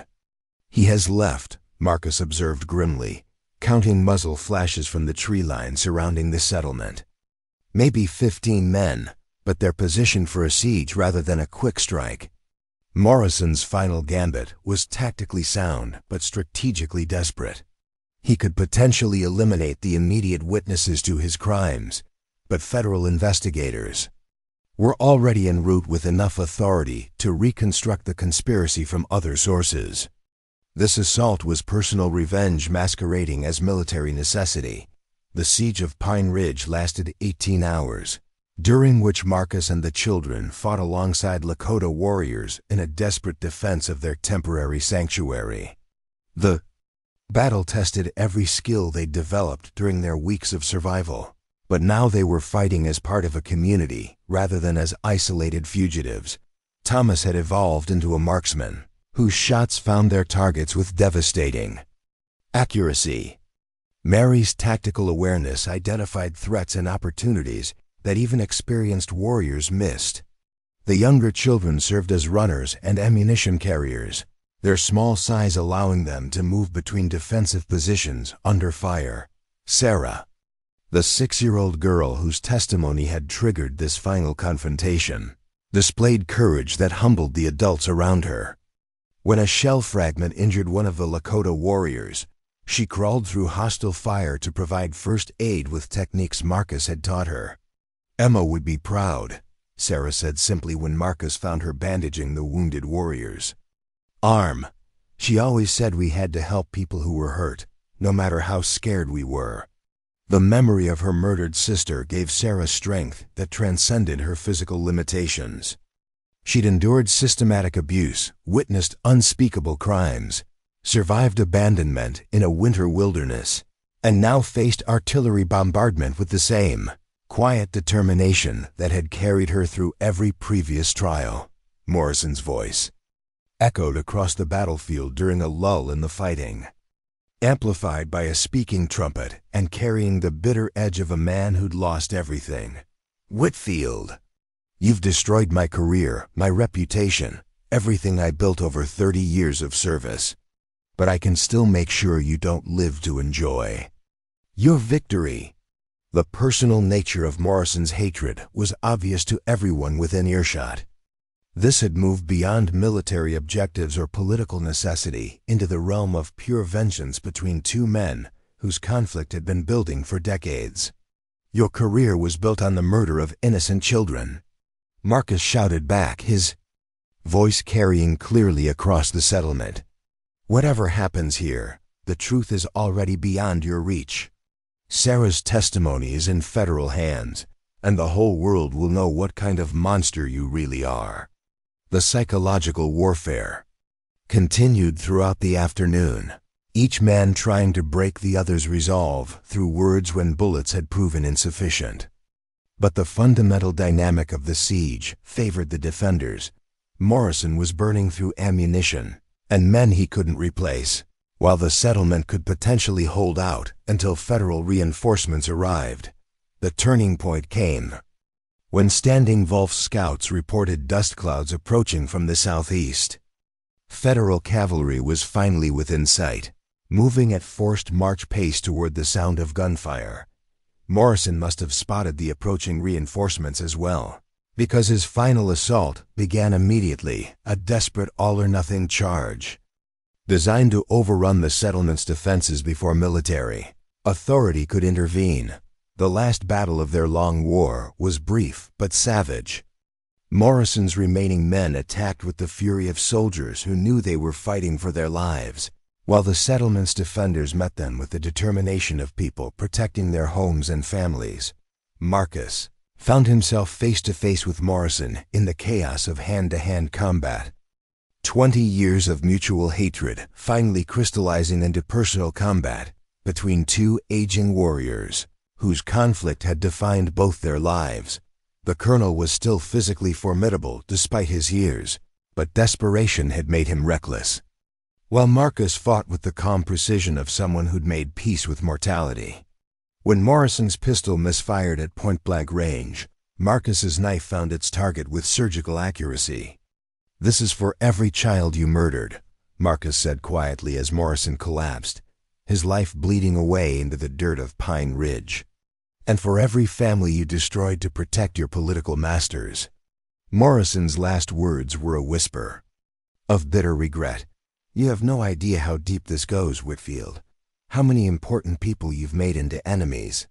They'll never stop hunting you." But the colonel was wrong about that. The federal investigation triggered by Sarah's testimony had already reached into the highest levels of territorial and federal government. Deputy Territorial Governor Blackwood's arrest had triggered a cascade of confessions and plea bargains that exposed corruption networks reaching all the way to Washington. The arrival of federal cavalry ended the siege definitively, though most of Morrison's men were already dead or wounded beyond the ability to continue fighting. The few survivors were taken into custody for federal prosecution, while medical personnel began treating the wounded from both sides. Colonel Benjamin Morrison died as the sun set over Pine Ridge, his body carried away by federal soldiers who would ensure proper burial despite his crimes. The man who'd terrorized Indian communities for decades, who'd orchestrated the systematic murder of children, who'd built his career on blackmail and corruption, was finally gone, but his death was just the beginning of justice for his victims. The federal investigation that followed exposed a network of corruption that shocked even experienced prosecutors. Dozens of officials were arrested, from local administrators to congressional representatives who'd been compromised by Morrison's blackmail operations. The boarding school system was completely reformed, with new oversight mechanisms designed to prevent the kind of systematic abuse that had flourished under Morrison's protection. Sarah's testimony led to the identification and closure of multiple facilities where children had suffered similar horrors. Most importantly, the surviving children from Riverside School and other compromised institutions were reunited with their families or placed in safe environments where their cultural identities would be respected rather than destroyed.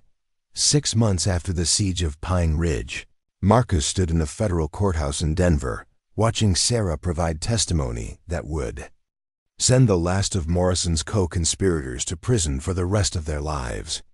The 6-year-old girl who'd whispered, "We're freezing, sir, in a mountain blizzard," had become the most important witness in the largest corruption investigation in territorial history.